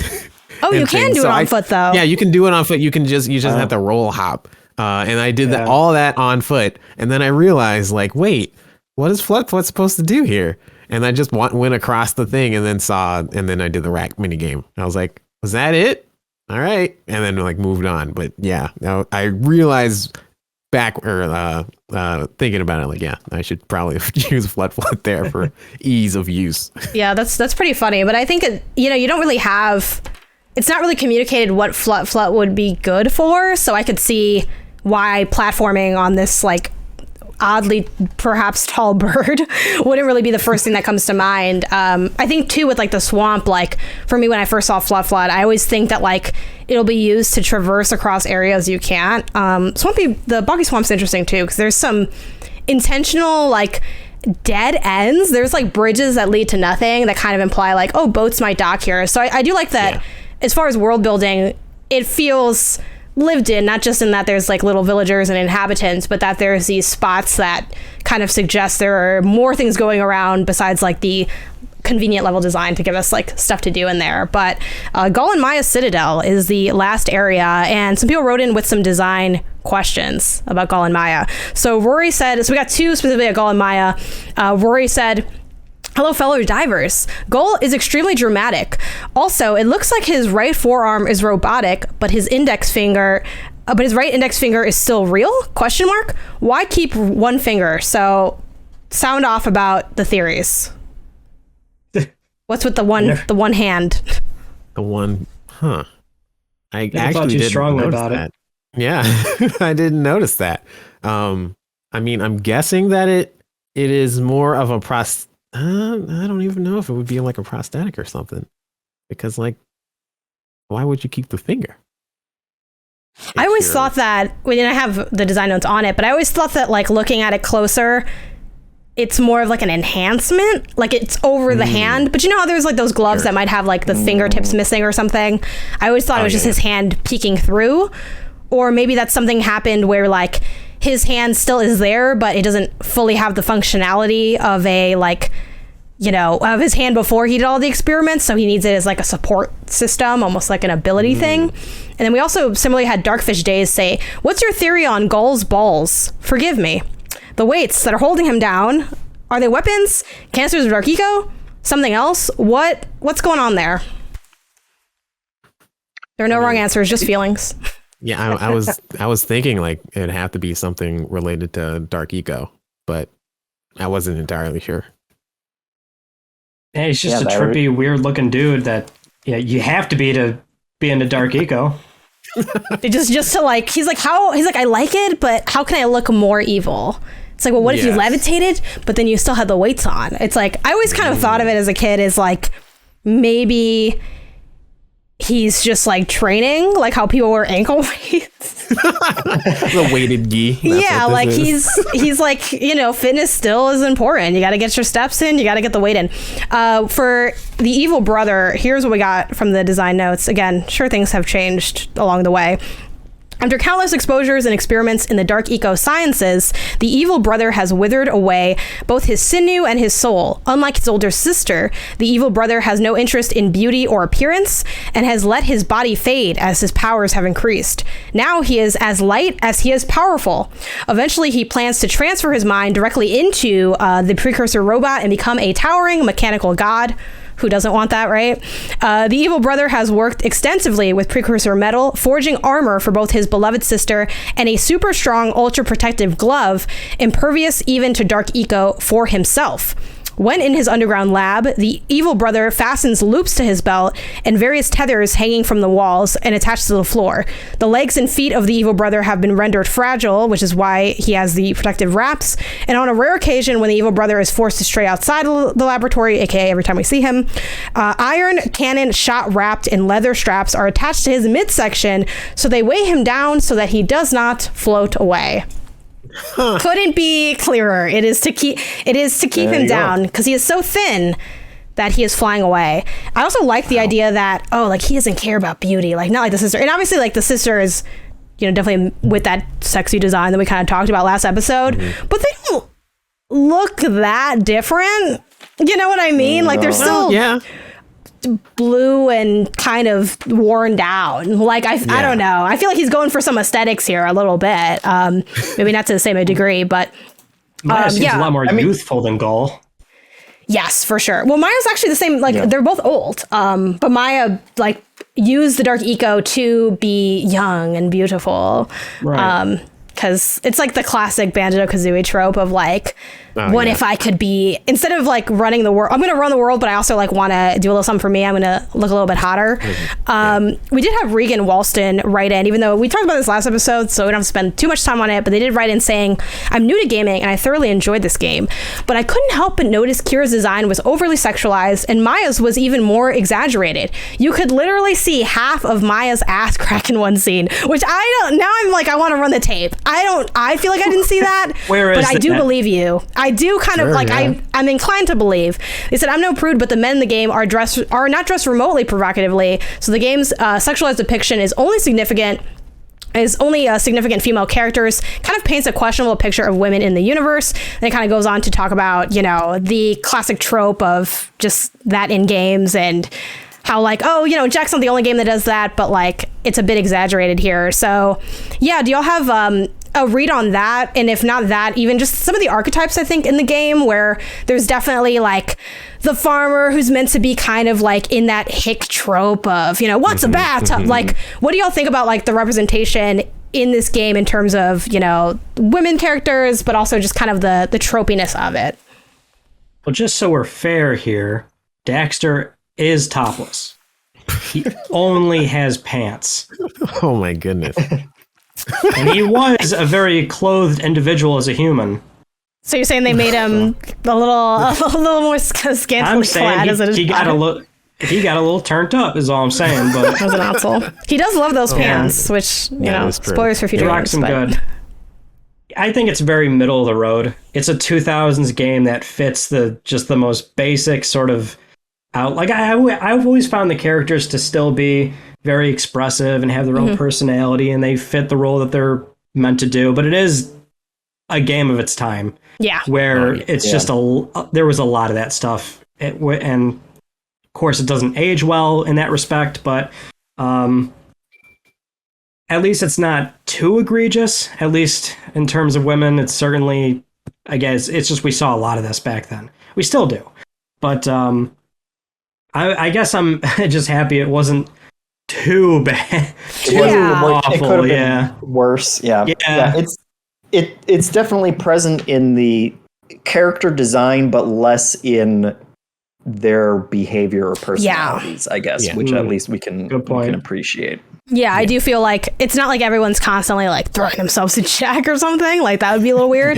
But it's definitely like, you know, these games came out pretty consistently as well. So like, okay, no spoilers for the future games, but there's other, I think tropiness with some of the other women characters that they introduced later. But it's very much of its era, but not so bad that it's a big memory point for me. It definitely does hit a couple of tropes here and there, but I think they have enough variety there. Like, you know, the bird woman, like she doesn't really fit a trope other than maybe like character who's really into something. But I think they have enough of that diversity that it sort of doesn't make like the tropiness stick out as much to me. And I think that's one of the strengths, like even looking back, even though it's not, you know, by any means perfect in terms of how it handles that stuff. Back to Citadel in general, because this is a wild area. Nicholas West writes in and says, the color-coded tiles, Jeff, the ones that keep rolling over when you step on the first one. It was a really fun mechanic, and I wish more platformers ran with it. It added a planning layer for some people on top of a mirror execution that I thought was a really fun crescendo. And that's kind of it for the Citadel like elements. Not a lot of write-ins about that. How'd y'all feel about the area? Things that stuck out, potential pain points, and especially with the completionist run, I always get very stressed that I will miss something because I'm like, I don't know where it's going to be. Yeah, I think I did have that benefit of I already was like, I'm not going to get the completionist thing there. So I was the freedom of giving up, honestly, underrated. Yeah, it was so nice. There's nothing like laying down and being like, I don't care. Not this time. That was really good. But I also want to like mirror a lot of people who wrote in, or I really like the colored bridges and stuff. Like that is something that, I do wish that like, I see more often, or variations on it, and things like that, where it was, I wasn't necessarily planning ahead, but it was very much like, if I do like land here, I am thinking like 2 steps ahead of where I'm actually going to be going and stuff. I definitely cheesed it for the orbs that were floating on there. Yep. I was like, if we get this and die, who cares? So a W is a W. Yeah. Or you get to the end of it and it's like, well, I'll just jump back and get the one, and then, you know, like you can go backwards, guys. No, you know, that's way easier than. I was actually surprised that, like, because again, I don't have the game as fully memorized as I will in like 10 years or whatever, but I felt a little bit like robbed with some of the backtracking, only that I didn't realize how easy some of it was. There was an area, because there's some pretty challenging platforming in here, at least for my playthrough, I struggled with some parts. Like specifically, there's a room with fire coming down on like turning pillars, like turning like squares, and you have to like go through those. And at the end of that area, and it kind of depends on which way you come from, at the end of the area is one of those the vents that opens up with all the orbs. So when I got there, I was like, oh man, I forgot I need the blue eco for this. Let me go do it again, because there's blue eco on your way there. I do it like 2-3 times, and like, you know, Shazira, one of our moderators, was watching me do this, so I'm sure it's gonna ring clear in her mind. But I did it. I'm like, I gotta go really fast. We gotta be like pro level. I got it. And I did it, and I got there, and I'm like, great, we did it. Second, third, or fourth time, it's fine. And then as soon as I enter the next area, there's like a big convenient vent of blue eco, and I'm like, are you serious? I could have just stood like 2 feet and not had to like become a pro platformer. But did anyone else reach those reprieves? I definitely did that on like the first one, and like you go through that door and it goes immediately into the cutscene, I think, to release one of the oracles. And I just sat there and I was like, wait, could I have just grabbed the little bit of eco on that platform and then walked back through that door? And it was like, yep. And so the second time it came up, like they did it again. There was another area like that where I was, no, I'm just grabbing it straight from that door and walking right back out to get that vent. Nice. Yeah, this is another instance of me not caring. I mean, like, yeah, I'll get it later. And then I opened the door and I was like, oh, and then I just went and did that. So there was a little help there. Yeah. But I did like this as a final level. I appreciated that it was more straightforward. Like you knew immediately when you got there, okay, you're just rescuing the sages kind of more or less in this order that they want you to, or at least I finally went through the order that they intended for it. And it was just kind of one area to the next. Everything was more or less on the way, except for like one scout fly. I think you had to take a little detour, but otherwise it was a nice kind of culmination of my overall impression of the game, which is like they give you this checklist of all the things that you're supposed to do, and it's very satisfying to just knock them out one at a time. And this kind of encapsulated that. Yeah, I think too it was a nice lead up of really highlighting the game's biggest strength, which is the platforming.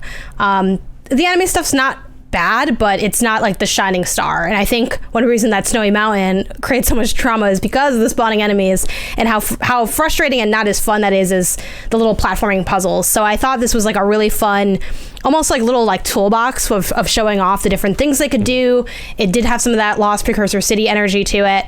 And I think that's really what was cool about it. Like there's not a lot of enemies outside of, there's sort of that parade of them. We have to run through and like kill the power, which Jeff, did you know you had to like, did you struggle with that at all? Because I just went straight for the killing the machine that creates them because I knew that already. But were you there like fighting for your life for like 3 hours? I was definitely like, I was standing on, I think it's yellow eco or whatever, just like shooting it endlessly, because if you stand on the vent, you don't have to worry about running out of it. And I was standing there for a long time. I was like, oh man, they're not going to stop until I go out there. And then I kind of figured it out. Yeah.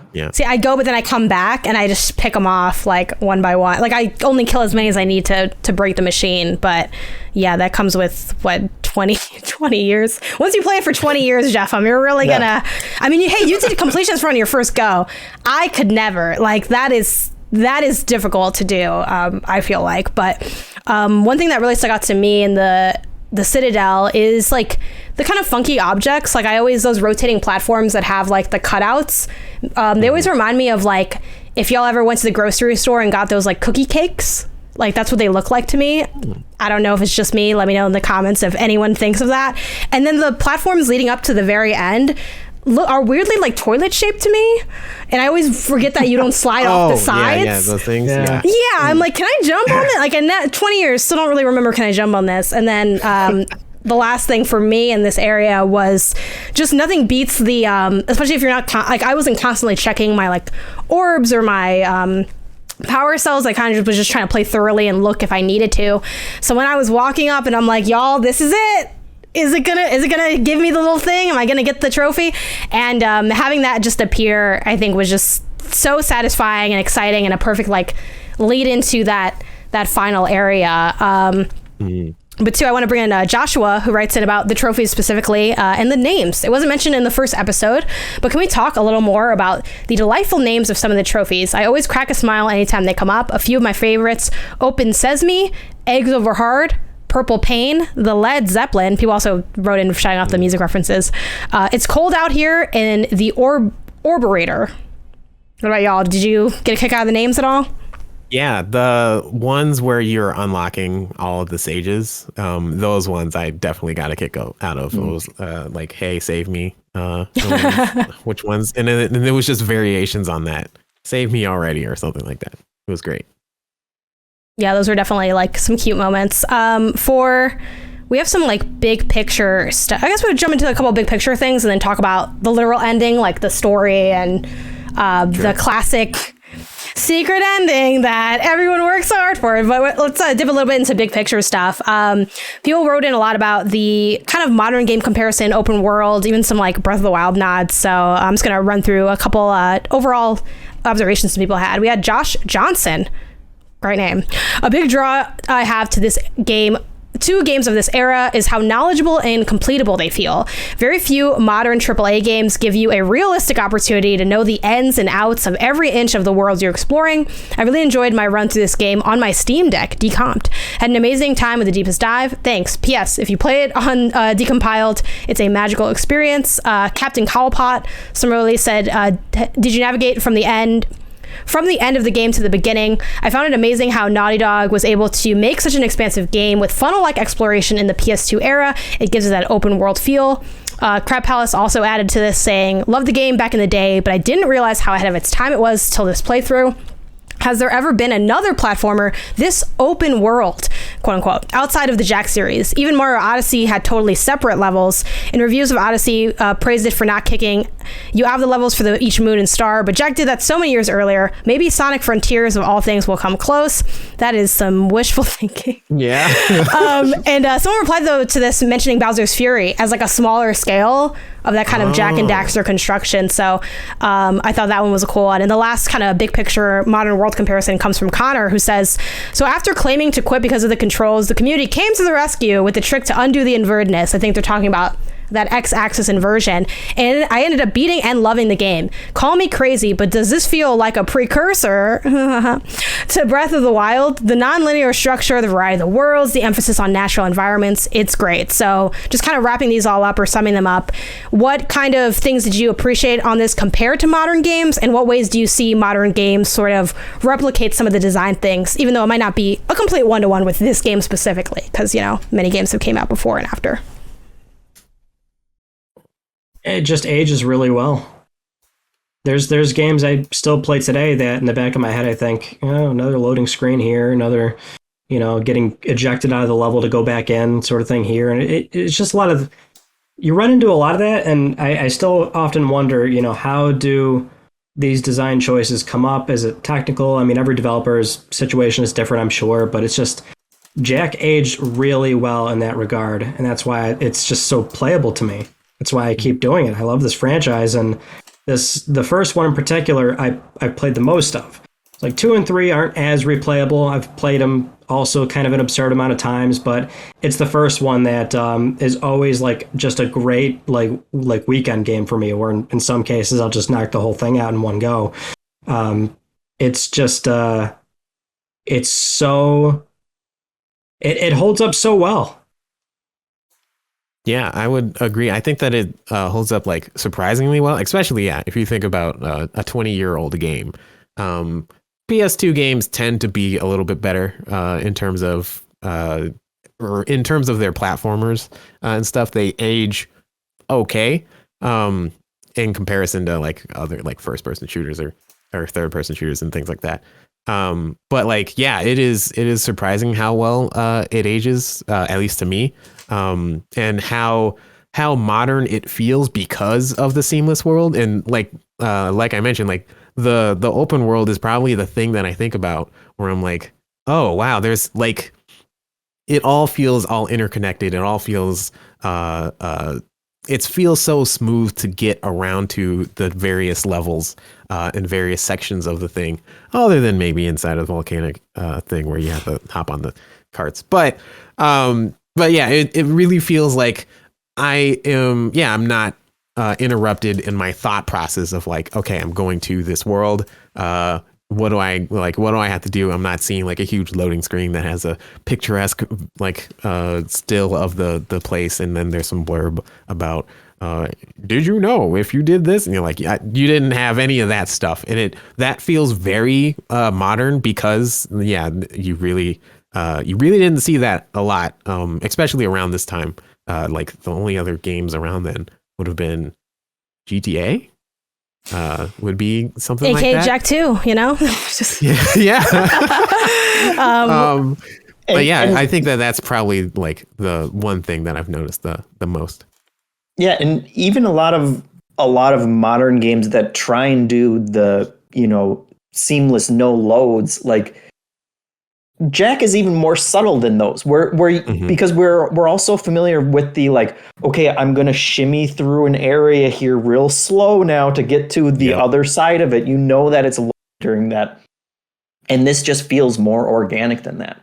Yeah, and I guess the only other thing that sticks out to me that I've kind of already touched on is like those elements feel very modern, but at the same time, just the scope of it feels like a perfect counterweight to modern games, where it's like I can love a game and put 100 hours into it now and still, not even get close to finishing it or seeing everything that it has to offer. And it's just so refreshing to play a game where I can see everything and in a reasonable amount of time and feel really good going from one level to the other and saying, yep, I got everything in there. Before the boss fight, I just kind of stopped and went into the menu and just like scrolled through every level of like, yep, all the orbs. I already knew I had all, but it just feels good to kind of get that validation.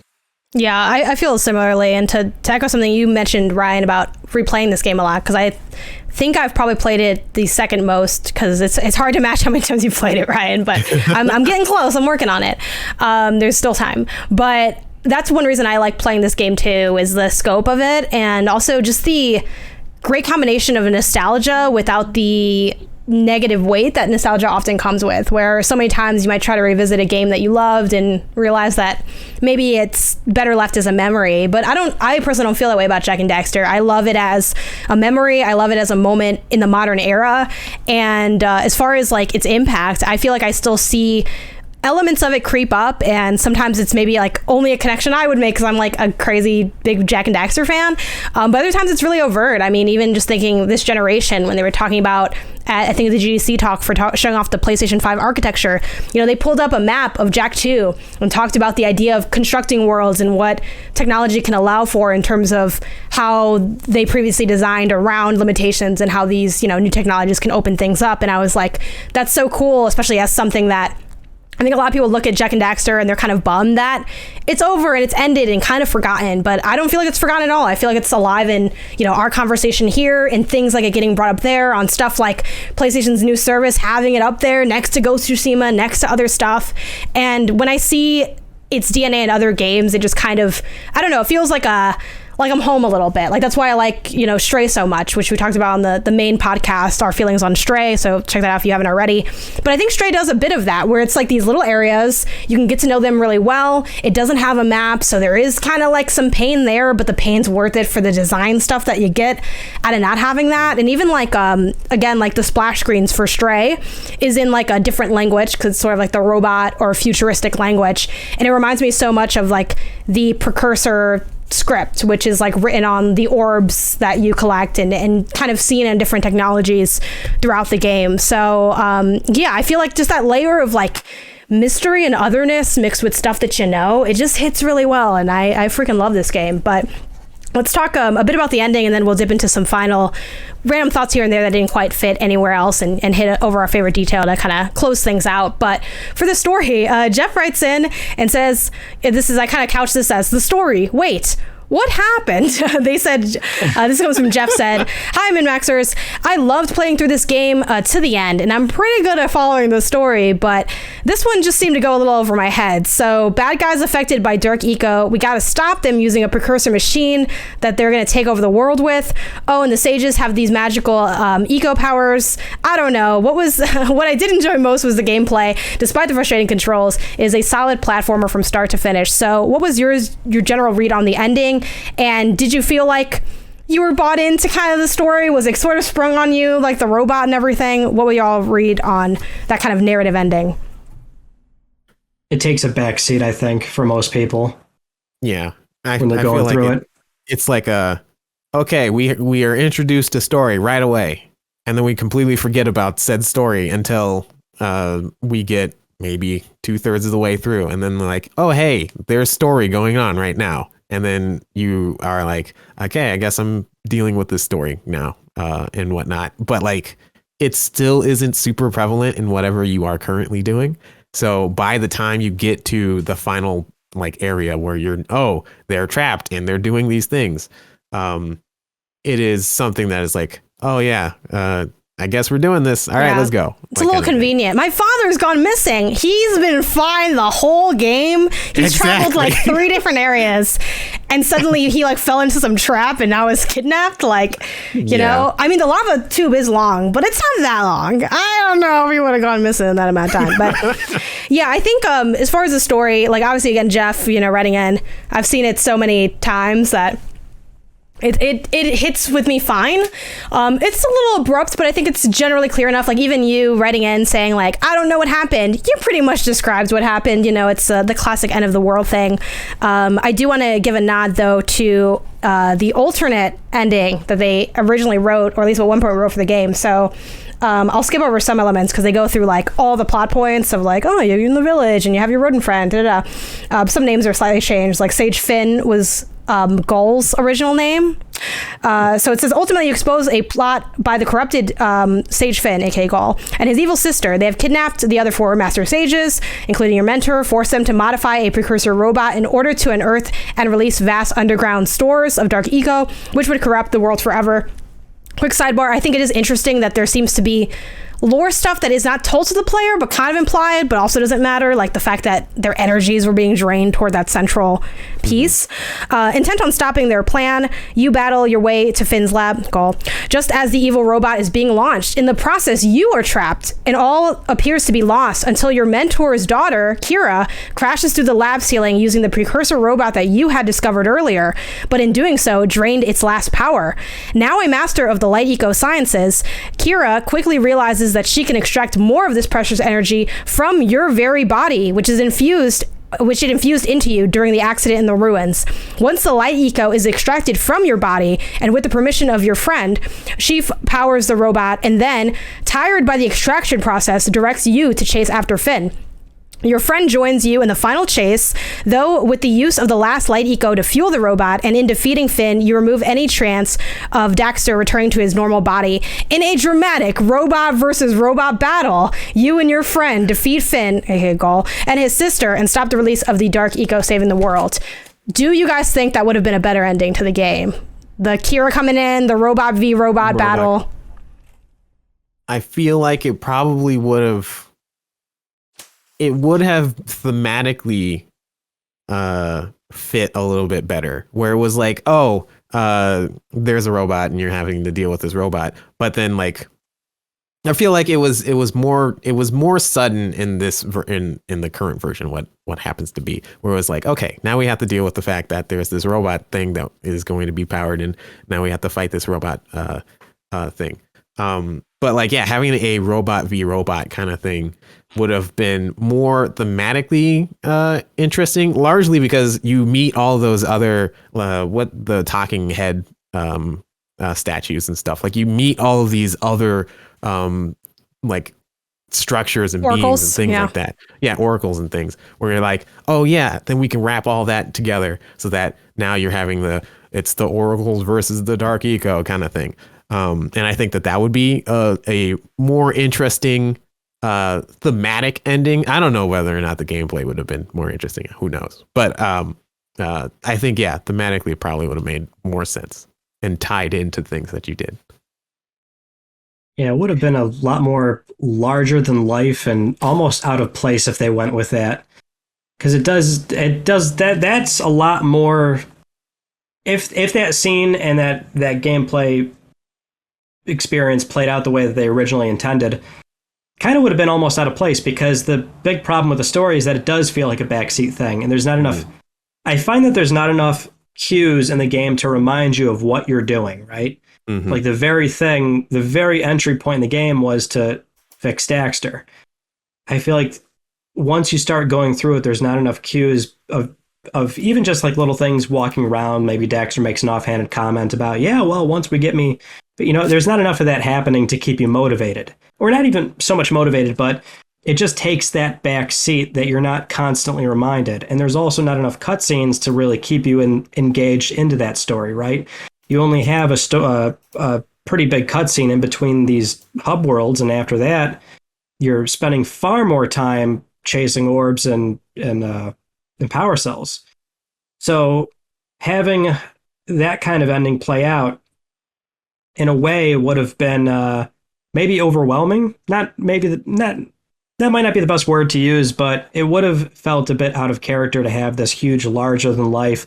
Somebody comes and saves the day, robot, light being extracted out of it. It's so beyond what the ending really is, which was a lot of cutting room floor stuff. Okay, let's just do a standard boss battle. And it always came off to me as if it was a bit, I don't know if rushed is the right word, but it felt very par for the course, standard end boss fight. Yeah, I'm inclined to agree. Narratively, I like the ending that they have in this design Bible.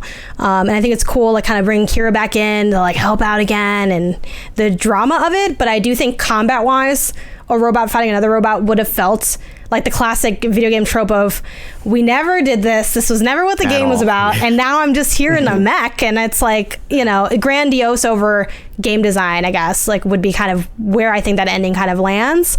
So I like what they did overall mechanically. I think the boss fight was fun. I will say I always lightly forget the play of the yellow eco and shooting the machine. And then whenever I need to get that white eco, I'm like, what's going on here? Like, okay, you gotta rush here, but don't fall into the pit. And then a few people have written to me before and said that for the thing that goes like the alarm that explodes, like, you gotta jump over with the platform, that you can do that as early as you want. You don't have to wait for it to count down. So now I just do that immediately. But there's a lot of, I think, light nuance in that boss battle that isn't really explained. So, Jeff, I might hate to always be tossing it back to you because of your the chaotic runs you've had. But did you, at that point, did you feel like you were taught everything to know that? Or did you kind of run into any walls during that final encounter? Yeah, no, it was pretty smooth for me. I was just, as soon as that pad started glowing, I would run right up to it and jump. I had to replay it a few times, but I do appreciate that. Like everyone said, a giant robot fighting another one would have felt out of place, and I do appreciate that this very much felt in the zone that they had already established. Like I knew what I was getting out of that fight. By that point, the combat against, the enemies that would spawn on the platform wasn't, particularly rough or anything. I felt good about the jumps that I had to make on that platform. Everything just kind of felt like a good, familiar culmination to everything that had come before it. So it felt like a good boss fight to me, even if the story stuff was kind of rushed, and then at the end it was like, there's glowing white eco. So I guess I'll just try to run right into it, and that triggered the cutscene. I was like, okay, the whole game was like, watch out for the eco, except for like the ones that we know of the color, but also let's just jump into this white blob and then just see what happens. It's a lot. I also like the idea of, we don't know anything really about this white eco, supposedly, right? But yet we also think that it's both has the power to turn Daxter back into a human or to make Jak really powerful. Like, they're playing fast and loose with some of the science here with the ecos. I have a couple questions. Yeah, I was so confused because they were like, we don't know, or like, this is going to only be used for one of the two things. And I was like, wait, how do you know that? Who says that the eco is not going to just, stick around or whatever? Or like you don't even, kill you. Or like you don't even need to use all of it. You can just use like half of it to attack the boss and then the other half to turn Daxter back. Like nobody understands this. Can we both not jump into the giant blob at the same time? And Did Daxter leap off the shoulder? Jumped off, yeah. I don't know. That's so funny. Oh my gosh. I don't know. They're playing fast and loose with some of the sciences there, but that does bring us to a couple last write-ins from Gavin C and Mr. Buttons, who comment on just sort of the jokes in the game throughout and also the ending, where Gavin C's like, I really appreciate the end cinematic with Daxter getting in just two more like kind of vaguely sexual jokes in that ending of the big things come in small packages and the put it on ice big guy. Got a chuckle out of me. Similarly, Mr. Button says, love the ending with as far as how the humor holds up, specifically Daxter delivering his line during the final boss, stay fuzzy, save the world. Had me chuckling for longer than it should have. Are there any specific jokes that stood out with you during the game? P.S. I know Ben couldn't finish the game, but I love that he jokingly stated in episode 1 that every platformer starts on a beach and ends in a factory, without having replayed the fact that it does indeed end in a factory. Yeah. Is a Citadel a factory? I think it's a Citadel that they made to be a factory, because there's at least one factory. There's actually no, it's a factory actually. I'm not even gonna, because it has the metal stuff being welded, and it has all the lurkers coming out. Maybe it's not the most productive factory. Like it's definitely like a startup factory. Like they're building it out as they go, but it is bootstrap. It is indeed a factory. But I think we touched on a lot of the humor already. But I do generally enjoy Daxter's quips and things. Of course, as we start to close out, we'd be remiss if we didn't mention the secret ending. Many of us 100%ed it. I'm sure many watching also 100%ed it. And when you fill up, the reason why I was okay, not when you fill up all the one thing I do like is if you don't finish it before you roll credits, they're just like, they talk about the door and that's it. But if you do have 100% before you roll credits, Daxter goes, we're heroes. We already have 100 power cells. They fill up the door. It's amazing. They cut, you see the characters. They're like, oh my God, it's beautiful. And then you see again, what is it? It's a big glowing doorway. And then it cuts. Is this the meanest secret ending you've experienced in a game? Meanest? Yes. Meanest. The only meaner one I can think of is if you get all the shines and maybe some other things in Super Mario Sunshine, you get a postcard, like a still image that's a postcard that says have a nice summer. And I did not have a nice summer. I was upset. That's not mean. That's just a huge FU. Like, thanks for your time, buddy. Oh, yeah, you look at you sucker. Also, people did, I think, in the maybe replies say, "Oh, well, how much does it tie into the second game without spoilers?" People were very careful not to spoil things for people going to the second one. Not really. I mean, there's something that happens at the beginning where you can say, "Oh, maybe that's what was behind the door," but they're never like, this is the thing that was behind the door. Like, there could have been nothing behind that door. I don't know what was behind that door. And I feel bad for the children that really struggled to get all of those cells. But do you guys feel as cheated as me? Am I being over dramatic? Is this my snow mountain? I do not think that you're being over dramatic. I remember that as a kid, me and my brother was like, oh man, we have to go back and get all the cells. And then we finally got all the cells. And then that happened. And then we were like, So that's why I was like, I'm okay. I'm okay. I know what the end of this is anyway. Yeah, they don't give you enough, but I never felt too strongly about it, oddly enough. Yeah, for me, it's very much a less cool version of the Pulp Fiction briefcase. I'm like, you can't just make something shiny and then think this is the same thing. But Jeff, you didn't know what was going to happen when you did that. No, so. and I didn't really know that there was... I think someone may have messaged in Slack that there was a secret ending if you got everything, but I certainly wasn't. I had no expectations going into it as, like, okay, I'm going to get a special ending just because I got all these. I got all of them because it was fun and it was doable and I wanted to.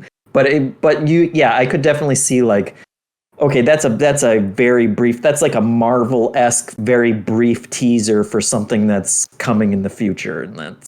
that's I feel never like that's as even less satisfying as rewarding. I don't know what it is about developers and filmmakers that they think like, oh yeah, people are really gonna be into this.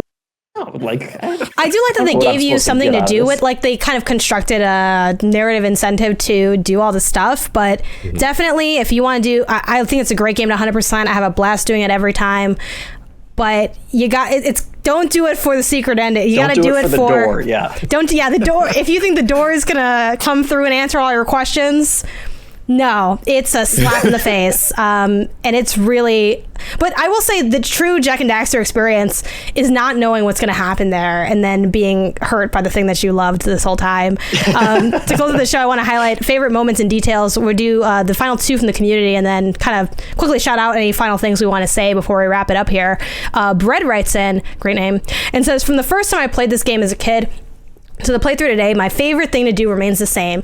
To look back on the game world at the top of Buel and Maya's Citadel at the end, you can almost see all the way back to Sandover Village, and it makes me relive the fond memories of exploring the game for the first time every time I reach the end. I always used to imagine what else might be out there from the high vantage point. Then Jak 2 came out, and that's a story for another time. Andrew Burns says, I want to highlight what I feel is the best thing about the entire game, the environmental storytelling. Throughout the game, it subtly builds on Buel and Maya's ultimate goal, from the lurkers trying to break into the dark eco silo on Misty Island, to the precursor robot arm in the Zeppelin, to the massive robot excavation going on in Spider Caves. The game also does a phenomenal job of landmarking someone else already highlighted, the awesome look back at the end of the game. But even from the top of the Forbidden Temple in that first area, you can see the Zeppelin over Rock Village in the distance. And nothing beats seeing the final area in the distance from the peak of Snowy Mountain. See, Snowy Mountain was there for a reason. It all comes together. What was y'all's favorite thing about the game, or highlight memory? Just kind of final thoughts before we close out. Well, see that Zeppelin is very confusing when you play that level backwards and you break free the Zeppelin without even knowing what the hell the Zeppelin was supposed to be. And then when I hit the last one, I think the Oracle started talking about like, good job, that Zeppelin, but then I fell into a pit of like acid or whatever. Everyone died during that dialogue. And then it cut off the explanation of what it was. The whole time I was like, what is this Zeppelin that I'm trying to get out of there? So I completely missed that. What about y'all? Favorite moments, final thoughts? I just find the game is kind of a whole package thing for me. So there's never really like one standout in particular, but that's what always brings me back. It's just the whole thing from beginning to end. It's because obviously like I played it as a kid. That was like my first time playing it. So I've always got those nostalgia glasses. But even then, every subsequent playthrough, there's just more appreciation for everything the game does right. And then also more tolerance for the things that the game does wrong. For sure. Charles? Even though you're on the Vita? Even though I'm on the Vita. So, speaking of the Vita, okay, so I think I am going to actually go back and get the last 10 orbs, because... Guess he was behind the door. I know what's behind the door. What's in there? We'll never know. I overall, I think that my perception of it as a kid is a little bit higher than it was now because of all the struggles and things that I had in the latter half. But I still think that this is a wonderful game, and like it's still worth a playthrough, especially if you like games of this era or if you like games of this style. It's something where it's like it is, again, it was really surprising how well it has aged and how well how unique some of the mechanics that are in the game are in there. Though, again, I would highly suggest, as you already well know, don't play it on the Vita. I love the Vita. I'm still going to, though. That's the toxic thing about me. My toxic trait is I'm gonna I could not be deterred despite all of your warnings. If you do want the physical copy, if you make the Patreon goal to make it up here. I did. I just reached it. I don't know if I can. we reached it. We'll ask Ben. I'm down to do whatever for the content. If I'm supposed to do a Jake stream of my Vita run through of this game, we'll make it happen. Yeah, here you go. You can take it. If I do play Jak 2 and 3, it will not be on the Vita. Yeah, that sounds like a good idea, I think. Yeah, I don't want to make that a worse experience. Yeah, for me, my similar to Ryan, like I'm just kind of it all melts together. But I think some highlights for me are being on Flut. Love Flut. I do like the zoomer traversal a lot, which I think is interesting, and that the second game has way more vehicle stuff, and it's not quite as good, I don't think, as the vehicle stuff that's in this one. And I'm just a big fan of that, the big jump you do off the blue launch pads for the Eco. There's a lot of that in the Citadel. That's super cool. That section where you're going from launch pad to launch pad is probably one of my favorite areas in the game, because I feel like it does give you something to do with the orbs there, but it's purely fun. There's no stress of running out of the Eco because they have it on like each of them.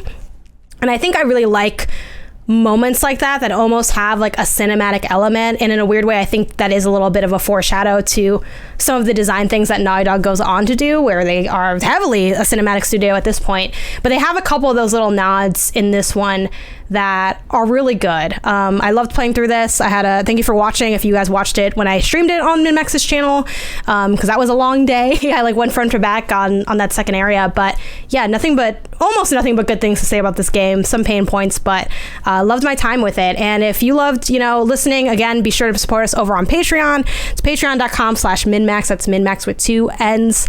You can unlock the podcast version at that $5 tier, but for everyone else it'll be free up on our YouTube channel. And if you want to see Jak 2, please, one, share a lot of this one. Make this one blow up so much that Ben's like, it's weird, but people really like this Jak and Daxter thing. Like, let's just keep going. Like, blow this up, 1. And 2, send a tweet at MinnMax and let them know, hey, would love to see Jak 2. Having the excitement from the community and also having the passion from people on staff is what makes these deepest dives happen. Obviously, we tend to lean on more timely stuff, but there will always be some kind of quieter times from the big AAA releases, and I personally would love to have to go through Jak 2 again, even though I'm a little scared about what that would look like, because there's some real difficulty spikes in that one. But yeah, I loved being here. I love talking to y'all. Thank you guys here for making the time. Ryan for joining us, Jeff from being here and rocking with us, Charles, same deal. I appreciate going through this, especially and a special shout out to you, Jeff, just because it's your first time through it, and I think deepest dive first time through is an intense way to experience a game, so I appreciate a lot your perspective, being that newcomer, and again, congratulations on the platinum, because platinum first time through, not for the faint of heart. I feel like that says more about the game than my ability as a gamer. I think they did an exceptional job, just kind of with all the level design and the way that they lay out those objectives.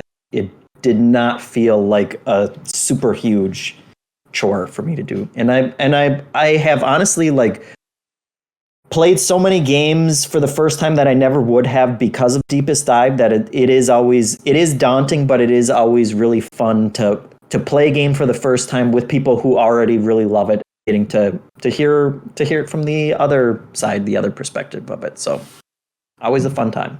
Yeah, absolutely. So stick around for the next one, and hopefully you'll play along with us. And this has been The Deepest Dive, episode 2 of Jak and Daxter, the Precursor Legacy. And as always, we'll see you here next time. Bye.